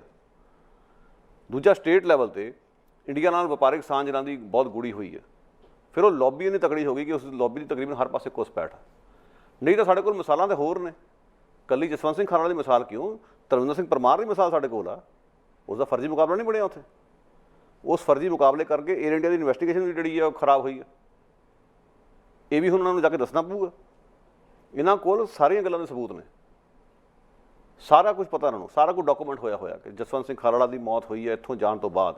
ਔਰ ਇੱਥੇ ਹੀ ਰੌਲਾ ਪੈ ਗਿਆ ਸੀ ਕਿ ਖਾਲੜਾ ਸਾਹਿਬ ਨੂੰ ਇੱਥੇ ਰੋਕ ਲਓ, ਕਿਉਂਕਿ ਜਾਂਦੇ ਸਾਰੀ ਪੁਲਿਸ ਇਹਨਾਂ ਦਾ ਮੁਕਾਬਲਾ ਬਣਾ ਕੇ ਇਹਨਾਂ ਨੂੰ ਮਾਰ ਸਕਦੀ ਹੈ। ਔਰ ਉਹਨਾਂ ਦੀ ਦ੍ਰਿੜਤਾ ਸੀ ਕਿ ਮੈਂ ਇੱਥੇ ਨਹੀਂ ਰਹਿਣਾ, ਮੈਂ ਵਾਪਸ ਜਾਊਂਗਾ, ਕਿਉਂਕਿ ਮੇਰੀ ਜਿਹੜੀ ਲੜਾਈ ਹੈ ਉਹ ਜਾਰੀ ਹੈ। ਇਹ ਉਸ ਬੰਦੇ ਦੀ ਦਲੇਰੀ ਸੀਗੀ ਜਿਹੜਾ ਆਪ ਸੁਚੇਤ ਮਨ ਨਾਲ ਮੌਤ ਦੇ ਮੂੰਹ 'ਚ ਗਿਆ। ਬਿਲਕੁਲ। ਪਰ ਇਸ ਸਰਕਾਰ ਦੇ ਉੱਤੇ ਸਵਾਲ ਉੱਠਦੇ ਕਿ ਤੁਹਾਡੀ ਕਹਿਣ ਦੇ ਬਾਵਜੂਦ ਉਹ ਵਿਅਕਤੀ ਵਾਪਸ ਗਿਆ, ਰੌਲਾ ਉੱਥੇ ਪਿਆ ਸੀਗਾ, ਤੁਹਾਨੂੰ ਪਤਾ ਨਹੀਂ ਉੱਥੇ ਕੀ ਚੱਲ ਰਿਹਾ ਇੰਡੀਆ 'ਚ। ਧਰਮਿੰਦਰ ਸਿੰਘ ਪਰਮਾਰ ਦਾ ਮੁਕਾਬਲਾ ਬਣਿਆ, ਇਹ ਸਭ ਨੂੰ ਪਤਾ ਕਿ ਝੂਠਾ ਮੁਕਾਬਲਾ ਸੀਗਾ। ਉਹ ਵੀ ਇਹਨਾਂ ਨੂੰ ਦੱਸਣਾ ਪਊਗਾ। ਕਿੰਨੇ ਲੋਕਾਂ ਨੂੰ ਤੁਸੀਂ ਰੈਫਿਊਜੀ ਸਟੇਟਸ ਦਿੱਤਾ ਇੱਥੇ। ਸੋ ਇਹ ਜਿਹੜੀਆਂ ਗੱਲਾਂ ਨੇ ਨਾ, ਇਹ ਸੂਚਕ ਨੇ ਇਸ ਗੱਲ ਦੀਆਂ ਕਿ ਸਰਕਾਰ ਜਿਹੜਾ ਇਹ ਬੇਈਮਾਨੀ ਕਰ ਰਹੀ। ਸਰਕਾਰ ਭਰਾਤਰੀ ਜਿਹੜਾ ਭਾਵ ਭਾਲ ਕੇ ਬੈਠੀ ਭਾਰਤ ਨਾਲ, ਸਾਰਾ ਕੁਝ ਪਿੱਛੇ ਛੱਡ ਦਿੱਤਾ। ਹਿਊਮਨ ਰਾਈਟਸ ਦੀ ਗੱਲ ਤਾਂ ਛੱਡ ਹੀ ਦਿਓ, ਹੁਣ ਤਾਂ ਸਿਰਫ ਵਪਾਰ ਦੀ ਗੱਲ ਹੋ ਰਹੀ, ਵਪਾਰ। ਔਰ ਸਾਡੇ ਦੇਸੀ ਸਿਆਸਤਦਾਨ ਜਿਹੜੇ ਆ ਉਹ ਅੱਜ ਨਹੀਂ ਤਾਂ ਕੱਲ੍ਹ ਉਹਨਾਂ ਨੂੰ ਇਤਿਹਾਸ 'ਚ ਇਸ ਗੱਲ ਲਈ ਜਵਾਬ ਦੇਣਾ ਪਊਗਾ ਕਿ ਟੇੜੇ 'ਚ ਖੜਾ ਕਰੇਗੀ ਜਿਹੜੀ ਆਉਣ ਵਾਲੀ ਨਸਲ ਕਿ ਜਿਹੜੇ ਹੁਣ ਅਫਗਾਨਿਸਤਾਨ ਸਿੱਖਾਂ ਲਈ ਤੁਸੀਂ ਕੀਰਨੇ ਪਾਉਂਦੇ ਹੋ। ਦਿੱਲੀ ਜੋ ਹੋਇਆ ਉਸ ਦੇ ਬਾਰੇ ਵੀ ਬੋਲੋ। ਜੇ ਇਹਨਾਂ 'ਚ ਜਾਨ ਹੁੰਦੀ ਗੁਰਵਿੰਦਰ ਸਿੰਘ ਜੀ, ਤੇ ਸਿੱਖ ਜੈਨੋਸਾਈਡ ਦਾ ਅੱਜ ਤੱਕ ਮੋਸ਼ਨ ਪਾਸ ਹੋਇਆ ਹੋਣਾ ਸੀਗਾ ਕਿ ਉਹਨਾਂ ਦੀ ਪਾਰਲੀਮੈਂਟ 'ਚ, ਜੇ ਜਾਨ ਹੁੰਦੀ ਤਾਂ। ਲੋਕਾਂ ਨੂੰ ਹਾੜੇ ਕੱਢਣ ਦੀ ਲੋੜ ਨਹੀਂ ਸੀ। ਸੋ ਇਹ ਗੱਲਾਂ ਕੈਨੇਡਾ ਸਰਕਾਰ ਦੇ ਤਾਂ ਰਿਫਲੈਕਟ ਕਰਦੀਆਂ ਹੀ ਨੇ, ਸਾਡੇ ਜਿਹੜੇ ਆਪਣੇ ਦੇਸੀ MP ਨੇ, MLA, ਉਹਨਾਂ 'ਤੇ ਵੀ ਰਿਫਲੈਕਟ ਕਰਦੀ। ਇੱਕ ਮੈਂ ਗੱਲ ਮਿਸਾਲ ਦੇਣੀ ਚਾਹੂੰਗਾ ਕਿ ਸਟੀਵਨ ਹਾਰਪਰ ਨਾਲ 2009 ਜਦੋਂ ਇੱਥੋਂ ਗਏ ਇੰਡੀਆ 'ਚ ਪਹਿਲੀ ਵਾਰ ਜੀ, ਉਹ ਦੌਰਾ ਕਵਰ ਕਰਨ ਲਈ ਮੈਂ ਵੀ ਗਿਆ ਸੀਗਾ, ਮੈਨੂੰ ਮੌਕਾ ਮਿਲਿਆ। ਉਹਨਾਂ ਨੂੰ ਕੋਈ ਸਵਾਲ ਜਵਾਬ ਵੀ ਕੀਤੇ, ਫਿਰ ਉਹਨਾਂ ਨਾਲ ਜਿਹੜੇ ਬਿਆਨਬਾਜ਼ੀਆਂ ਹੋਈਆਂ। ਦੋ ਸਵਾਲ ਜਿਹੜੇ ਸਾਂਝੇ ਕਰਨੇ ਬਣਦੇ। ਇੱਕ ਮੈਂ ਉਹਨਾਂ ਦੀ ਰਾਏ ਪੁੱਛੀ ਸੀਗੀ ਕਿ ਜੋ ਤੁਸੀਂ ਵੇਖਦੇ ਹੋ ਕਿ ਤੁਸੀਂ ਮੋਦੀ ਨੂੰ ਵੀ ਮਿਲੇ, ਹੋਰਾਂ ਨੂੰ ਵੀ ਮਿਲੇ, ਪਰ ਇੰਡੀਆ ਦੀ ਇੱਕ ਹਿਸਟਰੀ ਰਹੀ ਹੈ। ਤੁਸੀਂ ਦਰਬਾਰ ਸਾਹਿਬ ਵੀ ਗਏ, 84 ਦਾ ਘੱਲੂਘਾਰਾ ਹੋਇਆ, ਬਹੁਤ ਜ਼ਿਆਦਤੀਆਂ ਵੀ ਘੱਟ ਗਿਣਤੀਆਂ ਹੋਈਆਂ, ਤੁਹਾਡਾ ਇਸ ਬਾਰੇ ਕੀ ਕਹਿਣਾ? ਉਹਨਾਂ ਨੇ ਆਪਣੇ ਢੰਗ ਨਾਲ ਜਵਾਬ ਦਿੱਤਾ ਕਿ ਮੈਂ ਮੰਨਦਾ ਕਿ ਵੀ ਇੱਥੇ ਸਭ ਕੁਝ ਠੀਕ ਨਹੀਂ ਹੈ, ਪਰ ਮੈਨੂੰ ਇਸ ਗੱਲ ਦਾ ਦੇਖ ਕੇ ਬਹੁਤ ਉਤਸ਼ਾਹ ਵੀ ਮਿਲਦਾ ਕਿ ਸਿੱਖ ਪ੍ਰਧਾਨ ਮੰਤਰੀ ਹੈ ਦੇਸ਼ ਦਾ, ਜਿਹੜੀ ਰੂਲਿੰਗ ਪਾਰਟੀ ਹੈ ਉਸ ਦੀ ਆਗੂ ਜਿਹੜੀ ਹੈ ਕ੍ਰਿਸਚਨ ਹੈ, ਜਿਹੜਾ ਇੱਕ ਮੁਸਲਮਾਨ ਹੈ ਉਪ ਰਾਸ਼ਟਰਪਤੀ ਹੈ। ਸੋ ਕੁਝ ਚੰਗੀਆਂ ਗੱਲਾਂ ਵੀ ਹੋਈਆਂ। ਚਲੋ ਖੈਰ, ਉਹਨਾਂ ਦਾ ਇਹ ਜਵਾਬ ਸੀ ਜੀ। ਸਹਿਮਤੀ ਹੋਣਾ ਨਾ ਸਹਿਮਤੀ ਹੋਣਾ ਵੱਖਰੀ ਗੱਲ। ਦੂਜਾ ਸਵਾਲ ਕੀ ਸੀਗਾ ਕਿ ਜਿਹੜਾ ਇੱਕ ਹੋਰ ਜਿਹੜਾ ਮੈਂ ਵੱਖਰਾ ਪੁੱਛਿਆ ਉਹਨਾਂ ਨੂੰ ਇੱਕ ਮੀਡੀਆ ਸਕਰਮ ਦੇ ਵਿੱਚ ਕਿ ਜੋ ਖਾਲਿਸਤਾਨ ਦਾ ਮਸਲਾ ਬਾਰ-ਬਾਰ ਉੱਠ ਰਿਹਾ, ਤੁਹਾਡੀ ਕੀ ਪੋਜੀਸ਼ਨ ਹੈ? ਉਹਨਾਂ ਦਾ ਕਹਿਣਾ ਸੀਗਾ ਕਿ ਸਾਡੇ ਮੁਲਕ ਦੇ ਵਿੱਚ ਜਿਵੇਂ ਕਿਊਬੈਕ ਦੇ ਵਿੱਚ ਲੋਕ ਵੱਖਰੇ ਕਿਊਬੈਕ ਦੀ ਮੰਗ ਕਰਦੇ ਆ, ਉਹ ਜਮਹੂਰੀ ਹੱਕ ਹੈ, ਅਸੀਂ ਉਸ ਦਾ ਸਤਿਕਾਰ ਕਰਦੇ ਹਾਂ। ਇਸੇ ਤਰ੍ਹਾਂ ਜੋ ਖਾਲਿਸਤਾਨ ਦੀ ਗੱਲ ਵੀ ਕਰਦਾ, ਸਾਨੂੰ ਕੋਈ ਇਤਰਾਜ਼ ਨਹੀਂ। ਹਾਂ, ਜੇ ਕੋਈ ਹਿੰਸਾ ਕਰਦਾ ਅਸੀਂ ਉਸ ਦੇ ਖਿਲਾਫ ਹਾਂ। ਕੀ ਅੱਜ ਦੀ ਜਿਹੜੀ ਸਰਕਾਰ, ਲਿਬਰਲ ਸਰਕਾਰ, ਮੱਧ ਮਾਰਗੀ ਪਾਰਟੀ, ਇਹ ਸਟੈਂਡ ਨਹੀਂ ਸੀ ਲੈ ਸਕਦੀ ਜਦੋਂ ਇਹ ਸਵਾਲ ਉੱਠਿਆ ਸੀਗਾ ਕਿ ਵੀ ਇਸ ਰੈਫਰੈਂਡਮ ਬਾਰੇ ਤੁਹਾਡਾ ਕੀ ਕਹਿਣਾ? ਤੁਸੀਂ ਹੁੱਬ ਕੇ ਜਵਾਬ ਦੇ ਦਿੱਤਾ ਕਿ ਜੀ ਅਸੀਂ ਉਹਨੂੰ ਸਪੋਰਟ ਨਹੀਂ ਕਰਨੀ, ਨਾ ਕਰੋ, ਪਰ ਨਾਲ 4 ਲਾਈਨਾਂ ਇਹ ਵੀ ਤਾਂ ਕਹੋ ਕਿ ਉਹ ਡੈਮੋਕ੍ਰੈਟਿਕ ਢੰਗ ਨਾਲ ਜੇ ਕੋਈ ਮੰਗ ਕਰ ਰਿਹਾ, ਸਾਨੂੰ ਕੋਈ ਇਤਰਾਜ਼ ਨਹੀਂ ਹੋਣਾ ਚਾਹੀਦਾ। ਜਿਹੜੀ ਕਾਰਵਾਈਆਂ ਉਹਨਾਂ ਦੇ ਨੌਜਵਾਨਾਂ ਦੇ ਖਿਲਾਫ ਹੋ ਰਹੀਆਂ ਉਹ ਬੰਦ ਹੋਣ, 6 ਜਸਟਿਸ 'ਤੇ ਪਾਬੰਦੀ ਚੁੱਕੀ ਜਾਵੇ। ਇੰਨੀ ਗੱਲ ਤਾਂ ਕਰ ਸਕਦੇ ਸੀ ਨਾ ਕਿ ਨਹੀਂ? ਇਹਨਾਂ ਨੇ ਉੱਥੇ ਕੁਤਾਹੀ ਕੀਤੀ ਹੈ। ਹੁਣ ਲੋਕ ਜਵਾਬ ਲੈਣ ਇਹਨਾਂ ਤੋਂ। ਅਸੀਂ ਤਾਂ ਮੀਡੀਆ ਦੇ ਤੌਰ ਤੇ ਡਿਸਕਸ਼ਨ ਕਰਕੇ ਸਵਾਲ ਲੋਕਾਂ ਦੇ ਸਾਹਮਣੇ ਰੱਖ ਦਿੱਤਾ। ਅਗਾਂਹ ਹੁਣ ਲੋਕਾਂ ਦੀ ਮਰਜ਼ੀ ਹੈ ਕਿਵੇਂ ਉਸ ਨੂੰ ਲੈਂਦੇ ਕਿਵੇਂ ਨਹੀਂ ਲੈਂਦੇ। ਜਦੋਂ ਤੁਸੀਂ ਦੇਸੀ ਸਿਆਸਤਦਾਨਾਂ ਜਾਂ ਇੰਡੀਅਨ ਪਿਛੋਕੜ ਵਾਲੇ ਸਿਆਸਤਦਾਨਾਂ ਦੀ ਗੱਲ ਕਰਦੇ ਹੋ, ਉਹਨਾਂ 'ਚੋਂ ਬਹੁਤ ਸਾਰੇ ਸਿਆਸਤਦਾਨਾਂ ਦੀਆਂ ਤਸਵੀਰਾਂ ਸਾਡੇ ਸਾਹਮਣੇ ਆ ਕਿ ਕਿਸ ਤਰੀਕੇ ਨਾਲ ਉਹ ਤੇਲ ਦੇਖੋ ਤੇਲ ਦੀ ਧਾਰ ਦੇਖੋ ਵਾਲੇ ਕਥਨ ਦੇ ਅਨੁਸਾਰ ਚੱਲਦੇ ਨੇ। ਪਰ ਦੂਸਰੇ ਪਾਸੇ ਮੇਰੇ ਸਾਹਮਣੇ ਕੈਨੇਡੀਅਨ ਜਿਹੜੇ ਐਕਚੁਅਲ ਕੈਨੇਡੀਅਨ ਸਿਆਸਤਦਾਨ ਨੇ, ਉਹਨਾਂ ਦੇ ਵਿੱਚੋਂ ਬਹੁਤ ਸਾਰੇ ਲੋਕ ਸਾਹਮਣੇ ਆਉਂਦੇ ਨੇ ਜਿਨ੍ਹਾਂ ਦੇ ਵਿੱਚੋਂ ਰੀਸੈਂਟਲੀ ਚੱਕ ਮੈਕਮਾਇਰ ਦੀ ਇੱਕ ਉਦਾਹਰਨ ਹੈ ਕਿ ਉਹ ਇੱਕ ਵਿਅਕਤੀ ਹੈ, ਉਸ ਵਿਅਕਤੀ ਨੇ ਇਹ ਜਾਣਦੇ ਹੋਏ ਕਿ ਨਾਗਰਿਕਤਾ ਸੋਧ ਕਾਨੂੰਨ ਸਾਰਿਆਂ ਨੂੰ ਇਨਸਾਫ ਨਹੀਂ ਦਿੰਦਾ ਬਲਕਿ ਉਹ ਵੰਡੀਆਂ ਪਾਉਂਦਾ ਹੈ, ਉਸ ਦੇ ਖਿਲਾਫ ਆਵਾਜ਼ ਬੁਲੰਦ ਕੀਤੀ। ਇਸੇ ਤਰੀਕੇ ਨਾਲ ਕੈਨੇਡਾ ਦੇ ਵਿੱਚ ਬਿਲ ਬਲੈਕੀ ਵਰਗੇ ਹੋਏ ਨੇ, ਕੈਨੇਡਾ ਦੇ ਵਿੱਚ ਹਾਂ ਸਵੈਨ ਰੋਬਿਨਸਨ ਵਰਗੇ, ਜਿਨ੍ਹਾਂ ਨੇ ਇਹ ਸਿੱਧੇ ਤੌਰ ਤੇ ਉਹ ਦਿਨ ਮੈਨੂੰ ਯਾਦ ਹੈ ਕਿ ਉਹਨਾਂ ਨੇ ਪਾਰਲੀਮੈਂਟ ਮੈਂਬਰ ਨਹੀਂ ਬਣੇ ਪਰ ਉਹਨਾਂ ਨੇ ਇੱਕ ਵਚਨਬੱਧਤਾ ਪ੍ਰਗਟਾਈ ਸੀ ਕਿ ਜੇ ਮੈਂ ਪਾਰਲੀਮੈਂਟ ਦੇ ਵਿੱਚ ਗਿਆ ਤੇ ਜੈਨੋਸਾਈਡ 1984 ਵਾਲਾ ਇਸ਼ੂ ਮੈਂ ਆਪ ਮਤੇ ਦੇ ਤੌਰ ਤੇ ਪੇਸ਼ ਕਰਾਂਗਾ। ਜੇ ਸਵਿਨ ਰੋਬਿਨਸਨ ਕਰ ਸਕਦਾ, ਚੱਕ ਮੈਕਮਾਇਰ ਕਰ ਸਕਦਾ ਜਾਂ ਹੋਰ ਅਨੇਕਾਂ ਕਰ ਸਕਦੇ ਨੇ, ਤਾਂ ਫਿਰ ਕੀ ਇਸ ਗੱਲ ਨੂੰ ਸਮਝਿਆ ਨਹੀਂ ਜਾ ਸਕਦਾ ਕਿ ਜਿਨ੍ਹਾਂ ਨੇ ਦਰਦ ਹੰਢਾਇਆ ਉਹ ਤਾਂ ਆਪਣੀਆਂ ਲਿਹਾਜ਼ਾਂ ਪੂਰ ਰਹੇ ਨੇ, ਪਰ ਜਿਹੜੇ ਲੋਕ ਦੂਰੀ ਤੇ ਖੜ ਕੇ ਦੇਖਦੇ ਨੇ ਕਿ ਬੇਇਨਸਾਫੀ ਕਿਸੇ ਨਾਲ ਵੀ ਹੋਵੇ, ਕੋਈ ਵਿਤਕਰਾ ਨਹੀਂ, ਸਾਰੇ ਬੇਇਨਸਾਫ ਜਿਨ੍ਹਾਂ ਨਾਲ ਹੋ ਰਹੀ ਹੈ ਇੱਕ ਨਜ਼ਰ ਨਾਲ ਦੇਖੇ, ਇਹ ਕਹਿ ਦੇਣਾ ਕਿ ਇਹ ਇਸ ਤਰ੍ਹਾਂ ਅਸੀਂ ਐਂਟੀ ਇੰਡੀਆ ਬਣ ਜਾਵਾਂਗੇ। ਐਂਟੀ ਇੰਡੀਆ ਬਣਨ ਦਾ ਇਹਦੇ 'ਚ ਸਵਾਲ ਹੀ ਕਿੱਥੇ ਪੈਦਾ ਹੁੰਦਾ? ਜਿਸ ਦੇਸ਼ ਦੀ ਧਰਤੀ ਦੇ ਵਾਸਤੇ ਕੈਨੇਡਾ ਤੋਂ ਗਏ ਗਦਰੀ ਯੋਧਿਆਂ ਨੇ ਸ਼ਹਾਦਤਾਂ ਦਿੱਤੀਆਂ, ਜਿਸ ਖਾਲਸਾ ਦੀਵਾਨ ਸੁਸਾਇਟੀ ਦੇ ਮੰਚ ਤੋਂ ਉਹਨਾਂ ਨੇ ਪ੍ਰੇਰਨਾ ਲੈ ਕੇ ਕਿਹਾ ਬਸਤੀਵਾਦ ਤੇ ਨਸਲਵਾਦ ਨੂੰ ਖਤਮ ਕਰਨਾ, ਸਭ ਤੋਂ ਵੱਧ ਫਾਂਸੀਆਂ ਸਿੱਖਾਂ ਨੇ ਗਲਾਂ 'ਚ ਪਾਈਆਂ, ਸਭ ਤੋਂ ਵੱਧ ਕਾਲੇ ਪਾਣੀ ਦੀਆਂ ਸਜ਼ਾ ਇਹਨਾਂ ਨੂੰ ਮਿਲੀਆਂ, ਸਭ ਤੋਂ ਦੇਸ਼ ਨਿਕਾਲੇ ਇਹਨਾਂ ਦੇ ਹੋਏ, ਸਭ ਤੋਂ ਜ਼ਿਆਦਾ ਸੰਘਰਸ਼ ਕਰਕੇ ਸ਼ੇਰਾਂ ਦੀਆਂ ਮਾਰਾਂ ਤੇ ਗਿੱਦੜਾਂ ਦੀਆਂ ਕਲੋਲਾਂ ਅੱਜ ਹੋ ਰਹੀਆਂ। ਗੁਰਦਰ ਸਿੰਘ ਦੀ ਗੱਲ ਇਸ ਤਰ੍ਹਾਂ ਹੈ ਕਿ ਦੇਖੋ ਅਸੀਂ ਤਾਂ ਜਿਹੜੇ ਸਿਆਸਤਦਾਨਾਂ ਦੀ ਗੱਲ ਕਰ ਰਹੇ ਹਾਂ ਮਿਸਾਲ ਦੇ ਤੌਰ ਤੇ ਕਿ ਇਹਨਾਂ ਨੇ ਸਟੈਂਡ ਲਿਆ, ਦੇਸੀਆਂ ਨੇ ਸਟੈਂਡ ਨਹੀਂ ਲਿਆ, ਉੱਥੇ ਤਾਂ ਬਹਿਸ ਇਸ ਗੱਲ ਤੇ ਆ ਕੇ ਖਤਮ ਹੋ ਜਾਊਗੀ ਕਿ ਉਹਨਾਂ ਨੇ ਕਿਹੜਾ ਇੰਡੀਆ ਜਾਣਾ, ਜਿਨ੍ਹਾਂ ਨੇ ਜਾਣਾ ਸੀ ਉਹ ਵੀਜ਼ੇ ਦੀ ਮਜਬੂਰੀ ਕਾਰਨ ਕੁਛ ਨਾ ਬੋਲੇ। ਇਸ ਗੱਲ ਨੂੰ ਥੋੜ੍ਹੀ ਦੇਰ ਅਸੀਂ ਮੰਨ ਵੀ ਲਈਏ, ਪਰ ਸਵਾਲ ਇਹ ਪੈਦਾ ਹੁੰਦਾ ਮੇਰੇ ਕੋਲ ਹੋਰ ਵੀ ਮਿਸਾਲਾਂ ਨੇ। ਜੇ ਆਪਾਂ ਇਹਨਾਂ ਗੋਰੇ ਜਾਂ ਗੈਰ ਪੰਜਾਬੀ ਸਿਆਸਤਦਾਨਾਂ ਨੂੰ ਪਾਸੇ ਰੱਖ ਦਈਏ, ਸਾਡੇ ਕੋਲ ਮਿਸਾਲ ਹੈ ਜਗਮੀਤ ਸਿੰਘ ਦੀ, ਉਹਨੇ ਸਟੈਂਡ ਨਹੀਂ ਲਿਆ। ਸਾਡੇ ਕੋਲ ਮਿਸਾਲ ਹੈ ਸ਼ਾਮਾ ਸਾਵੰਤ ਦੀ, ਜਿਹੜੀ ਕਿ ਸਿਟੀ ਕੌਂਸਲਰ ਹੈ ਸਿਆਟਲ ਦੇ ਵਿੱਚ, ਭਾਰਤੀ ਮੂਲ ਦੀ, ਉਹਨੇ ਵੀ ਸਟੈਂਡ ਲਿਆ। ਪਿਛਲੇ ਸਮੇਂ 'ਚ ਹਰਪ ਧਾਲੀਵਾਲ ਵਰਗੇ ਨੇ ਵੀ ਸਟੈਂਡ ਲਿਆ ਸੀਗਾ। ਇਹਨਾਂ ਨੂੰ ਕੀ ਤਕਲੀਫ? ਇਹਨਾਂ ਨੂੰ ਕੀ ਤਕਲੀਫ ਹੈ? ਗੱਲ ਤਾਂ ਇਹ ਹੈ ਕਿ ਵੀ ਉਹ ਵੀ ਤਾਂ ਸੀਗੇ ਦੇਸੀ, ਉਹਨਾਂ ਦੀ ਵੀ ਜੜ੍ਹਾਂ ਭਾਰਤ ਵਿੱਚ ਸੀਗੀਆਂ। ਸੋ ਕਿਹੜੀ ਗੱਲ ਉੱਥੇ ਡਰਦੇ ਹੋ? ਸਮੱਸਿਆ ਇੱਥੇ ਘੁੰਮ ਫਿਰ ਕੇ ਆ ਗਈ ਕਿ ਇਹਦਾ ਮਤਲਬ ਇਹ ਹੋਇਆ ਨੈਸ਼ਨਲ ਇੰਟਰਸਟ ਦੀ ਡੈਫੀਨੇਸ਼ਨ ਜਿਹੜੀ ਸਰਕਾਰ ਨੇ ਤੈਅ ਕੀਤੀ ਹੋਈ ਹੈ ਕਿ ਰਾਸ਼ਟਰੀ ਝੰਡਾ ਸਾਡੀ ਰਾਜਧਾਨੀ, ਸਾਡਾ ਨਕਸ਼ਾ। ਕਸ਼ਮੀਰ ਦਾ ਮਾੜਾ ਜਿਹਾ ਨਕਸ਼ਾ ਵੀ ਕਿਤੇ ਵਿੰਗਾ ਟੇਢਾ ਹੋ ਜਾਵੇ ਅੰਤਰਰਾਸ਼ਟਰੀ ਪੱਧਰ ਤੇ ਕਾਵਾਂ ਰੌਲੀ ਪੈ ਜਾਂਦੀ, ਗੱਲ ਕੁਝ ਵੀ ਨਹੀਂ। ਕੀ ਦੇਸ਼ ਜਿਹੜਾ ਹੈ ਉਹ ਨਕਸ਼ੇ ਨਾਲ ਬਣਦਾ? ਜ਼ਮੀਨ ਦੇ ਟੋਟੇ ਨੂੰ ਸਰਹੱਦਾਂ 'ਚ ਵੱਲ ਕੇ ਤੁਸੀਂ ਕਹੋਗੇ ਇਹੀ ਦੇਸ਼ ਹੈ? ਸੋ ਤੁਹਾਨੂੰ ਸਿਰਫ ਜ਼ਮੀਨ ਦੇ ਟੁਕੜੇ ਨਾਲ ਹੀ ਪਿਆਰ ਹੈ। ਜਿਹੜੇ ਲੋਕ ਨੇ ਜਿਨ੍ਹਾਂ ਕਰਕੇ ਦੇਸ਼ ਬਣਦਾ ਤੁਹਾਨੂੰ ਉਹਨਾਂ ਨਾਲ ਕੋਈ ਪਿਆਰ ਨਹੀਂ ਗਾ। ਇਹ ਜਿਹੜੇ ਦੇਸ਼ ਭਗਤੀ ਦੇ ਇੱਥੇ ਵਿਖਾ ਰਹੇ ਨਾ ਨਮੂਨੇ ਕਿ ਅਸੀਂ ਜਦੋਂ ਕੋਈ ਪੁਲਵਾਮਾ 'ਚ ਹਮਲਾ ਹੋਇਆ, ਹੈਰੀ ਬੈਂਸ ਵੀ ਰੋਏ ਅੱਖਾਂ ਭਰ ਭਰ ਕੇ, ਹੋਰ ਵੀ ਬੜੇ ਰੋਏ ਇੱਥੇ। ਇਹਨਾਂ ਨੂੰ ਪੁੱਛਣ ਵਾਲਾ ਹੋਵੇ ਤੁਹਾਨੂੰ ਪੁਲਵਾਮੇ ਵਿੱਚ ਜਿਹੜੇ 40 ਫੌਜੀ ਮਰੇ ਉਹਦਾ ਬੜਾ ਦੁੱਖ ਲੱਗਾ। ਜਿਹੜਾ ਫੌਜ ਵੱਲੋਂ ਜ਼ੁਲਮ ਸਿਤਮ ਉੱਥੇ ਕਸ਼ਮੀਰੀਆਂ 'ਤੇ ਢਾਇਆ ਜਾ ਰਿਹਾ, ਕਦੇ ਤੁਸੀਂ ਬੋਲੇ ਹੋ ਅੱਜ ਤੱਕ? ਤੁਹਾਨੂੰ ਸਿਰਫ ਸਰਕਾਰ ਦੀ ਨਾਲ ਨਿਸ਼ਠਾ ਪ੍ਰਗਟਾ ਕੇ ਦੇਸ਼ ਭਗਤੀ ਦਾ ਸਰਟੀਫਿਕੇਟ ਲੈਣਾ, ਜਾਂ ਤੁਸੀਂ ਉਹਨਾਂ ਲੋਕਾਂ ਨਾਲ ਵੀ ਖੜਨਾ ਜਿਹੜੇ ਜ਼ੁਲਮ ਉਸੇ ਸਹਿ ਰਹੇ ਜਾਂ ਜ਼ੁਲਮ ਦੇ ਖਿਲਾਫ ਖੜ ਰਹੇ ਜਾਂ ਜੇਲ੍ਹਾਂ 'ਚ ਤਾੜੇ ਜਾ ਰਹੇ, ਉਹਨਾਂ ਨਾਲ ਤੁਸੀਂ ਕਦੋਂ ਖੜੋਗੇ? ਜੇ ਕੋਈ ਐਕਟਿਵਿਸਟ ਇੱਥੇ ਆ ਜਾਵੇ, ਫੋਟੋ ਖਿਚਾਉਣ ਲਈ ਸਾਰੇ ਜਾਣਗੇ ਉੱਥੇ, ਉਹਨਾਂ ਨਾਲ ਪਕੌੜੇ ਵੀ ਛਕਣਗੇ, ਪੈਗ ਵੀ ਲਾਉਣਗੇ, ਪਰ ਜਦੋਂ ਵਿਅਕਤੀ ਕੋਈ ਫਸਿਆ ਹੋਵੇ ਉਦੋਂ ਇਹਨਾਂ ਦਾ ਮੂੰਹ ਨਹੀਂ ਖੁੱਲ੍ਹਦਾ। ਇਹ ਫਿਰ ਕਿਹੋ ਜਿਹੀ ਸਿਆਸਤ ਦਾ, ਕਿਹੋ ਜਿਹਾ ਐਕਟਿਵਿਜ਼ਮ? ਦੇਸ਼ ਭਗਤੀ ਦਾ ਮਤਲਬ ਇਹ ਨਹੀਂ ਨਾ ਕਿ ਸਰਕਾਰ ਦੇ ਸੋਲੇਗਾ ਉਹ।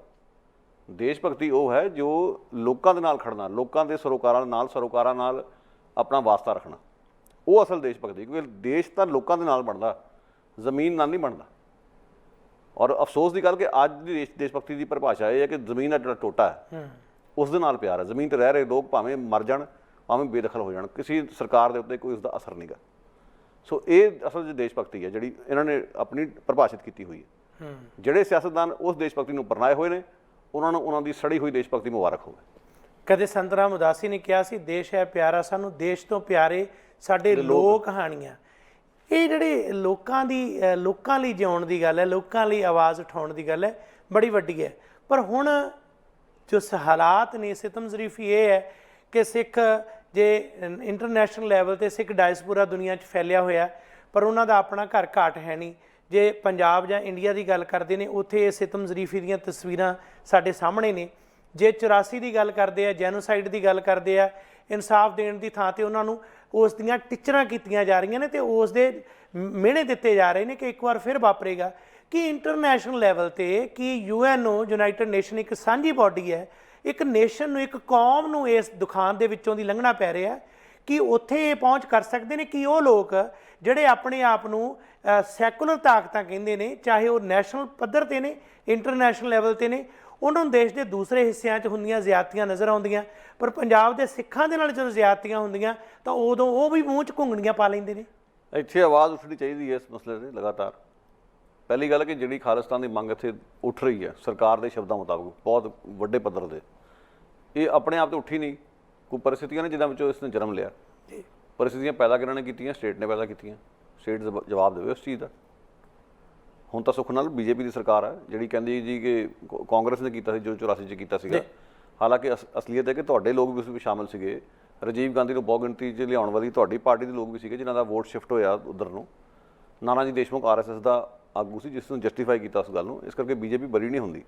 ਪਰ ਜੇ ਤਰਕ ਸੰਗਤ ਇਸ ਗੱਲ ਨੂੰ ਮੰਨ ਲੈਂਦੇ ਹਾਂ ਕਿਉਂਕਿ ਇਲੈਕਸ਼ਨਾਂ ਵੇਲੇ ਇਸ ਨੂੰ ਵਰਤਿਆ ਗਿਆ ਮੁੱਦੇ ਨੂੰ, ਪਾਰਟੀ ਦੇ ਆਪਣੇ ਟਵਿੱਟਰ ਹੈਂਡਲ ਤੇ ਇੰਗਲਿਸ਼ 'ਚ ਜੈਨੋਸਾਈਡ ਵਰਡ ਵੀ ਯੂਜ਼ ਕੀਤਾ ਗਿਆ ਜੀ। ਅੱਜ ਜੈਨੋਸਾਈਡ ਦੀ ਗੱਲ ਤੁਸੀਂ ਕਰੋ, ਇੰਡੀਅਨ ਕੌਂਸਲ ਖਾਨੇ ਵਾਲੇ ਤੁਹਾਡੇ ਮਗਰ ਪੈਣਗੇ ਆ ਕੇ, ਦੋ ਗੱਲਾਂ ਪੜਨ। ਸੋ ਮੇਰਾ ਮਤਲਬ ਕਹਿੰਦਾ ਕਿ ਇਹ ਹੁਣ ਜਿਹੜਾ ਹੈ ਕਿ ਸਵਾਲ ਕਰਨਾ ਬਣਦਾ ਕਿ ਇੰਡੀਅਨ ਸਟੇਟ ਦੀਆਂ ਆਪਣੀਆਂ ਕਾਰਸਤਾਨੀਆਂ ਕਰਕੇ ਖਾਲਿਸਤਾਨ ਦੀ ਲਹਿਰ ਪ੍ਰਚੰਡ ਹੋਈ ਹੈ, ਔਰ ਅੱਜ ਵੀ ਜੋ ਕੁਝ ਤੁਸੀਂ ਕਰ ਰਹੇ ਹੋ ਉਸ ਦੇ ਨਾਲ ਇਹ ਲਹਿਰ ਹੋਰ ਪ੍ਰਚੰਡ ਹੋਊਗੀ। ਰਿਸਪੌਂਸੀਬਲ ਉਹ ਲੋਕ ਨੇ, ਔਰ ਜਿਹੜੇ ਆਪਣੇ ਸੈਕੂਲਰਵਾਦੀ ਕਹਿੰਦੇ ਆ ਉਹਨਾਂ ਦਾ ਫਰਜ਼ ਬਣਦਾ ਕਿ ਉਹਨਾਂ ਨੂੰ ਜਾ ਕੇ ਸ਼ੀਸ਼ਾ ਵਿਖਾਉਣ। ਇਹਨਾਂ ਦੇ ਕਾਮੇ ਫੜਿਆ ਖਾਲਿਸਤਾਨ ਦੇ ਖਿਲਾਫ ਤੇ ਜਿੰਨੀ ਮਰਜ਼ੀ ਇਹਨਾਂ ਤੋਂ ਬਿਆਨਬਾਜ਼ੀ ਕਰਾ ਦਿਓ, ਅੱਜ ਉਹ ਵੀ ਬੜੇ ਖੁਸ਼ ਹੋਣਗੇ ਕਿ ਕੈਨੇਡਾ ਸਰਕਾਰ ਨੇ ਬੜਾ ਵਧੀਆ ਜਵਾਬ ਦਿੱਤਾ। ਪਰ ਇਹਨਾਂ ਨੇ ਮੋਦੀ ਤੋਂ ਕਦੋਂ ਜਵਾਬ ਲੈਣਾ? ਹਿੰਦੂਤਵਾ ਦੇ ਨਾਂ 'ਤੇ ਦਹਿਸ਼ਤਗਰਦੀ ਜਿਹੜੇ ਕਰਨ ਵਾਲੇ ਲੋਕ ਨੇ ਉਹਨਾਂ ਦਾ ਜਵਾਬ ਕਦੋਂ ਲੈਣਗੇ?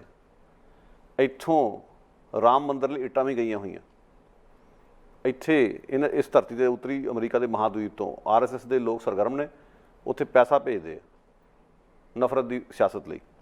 ਕਿਸ ਨੇ ਸਵਾਲ ਕੀਤਾ ਇਹਨਾਂ ਨੂੰ ਅੱਜ ਤੱਕ? ਆ 600 ਜਸਟਿਸ ਦੀ ਹਲੜਾ ਲੈ ਕੇ ਬਹੁਤ ਵੱਡਾ ਮੁੱਦਾ ਬਣਾ ਲਿਆ ਗਿਆ।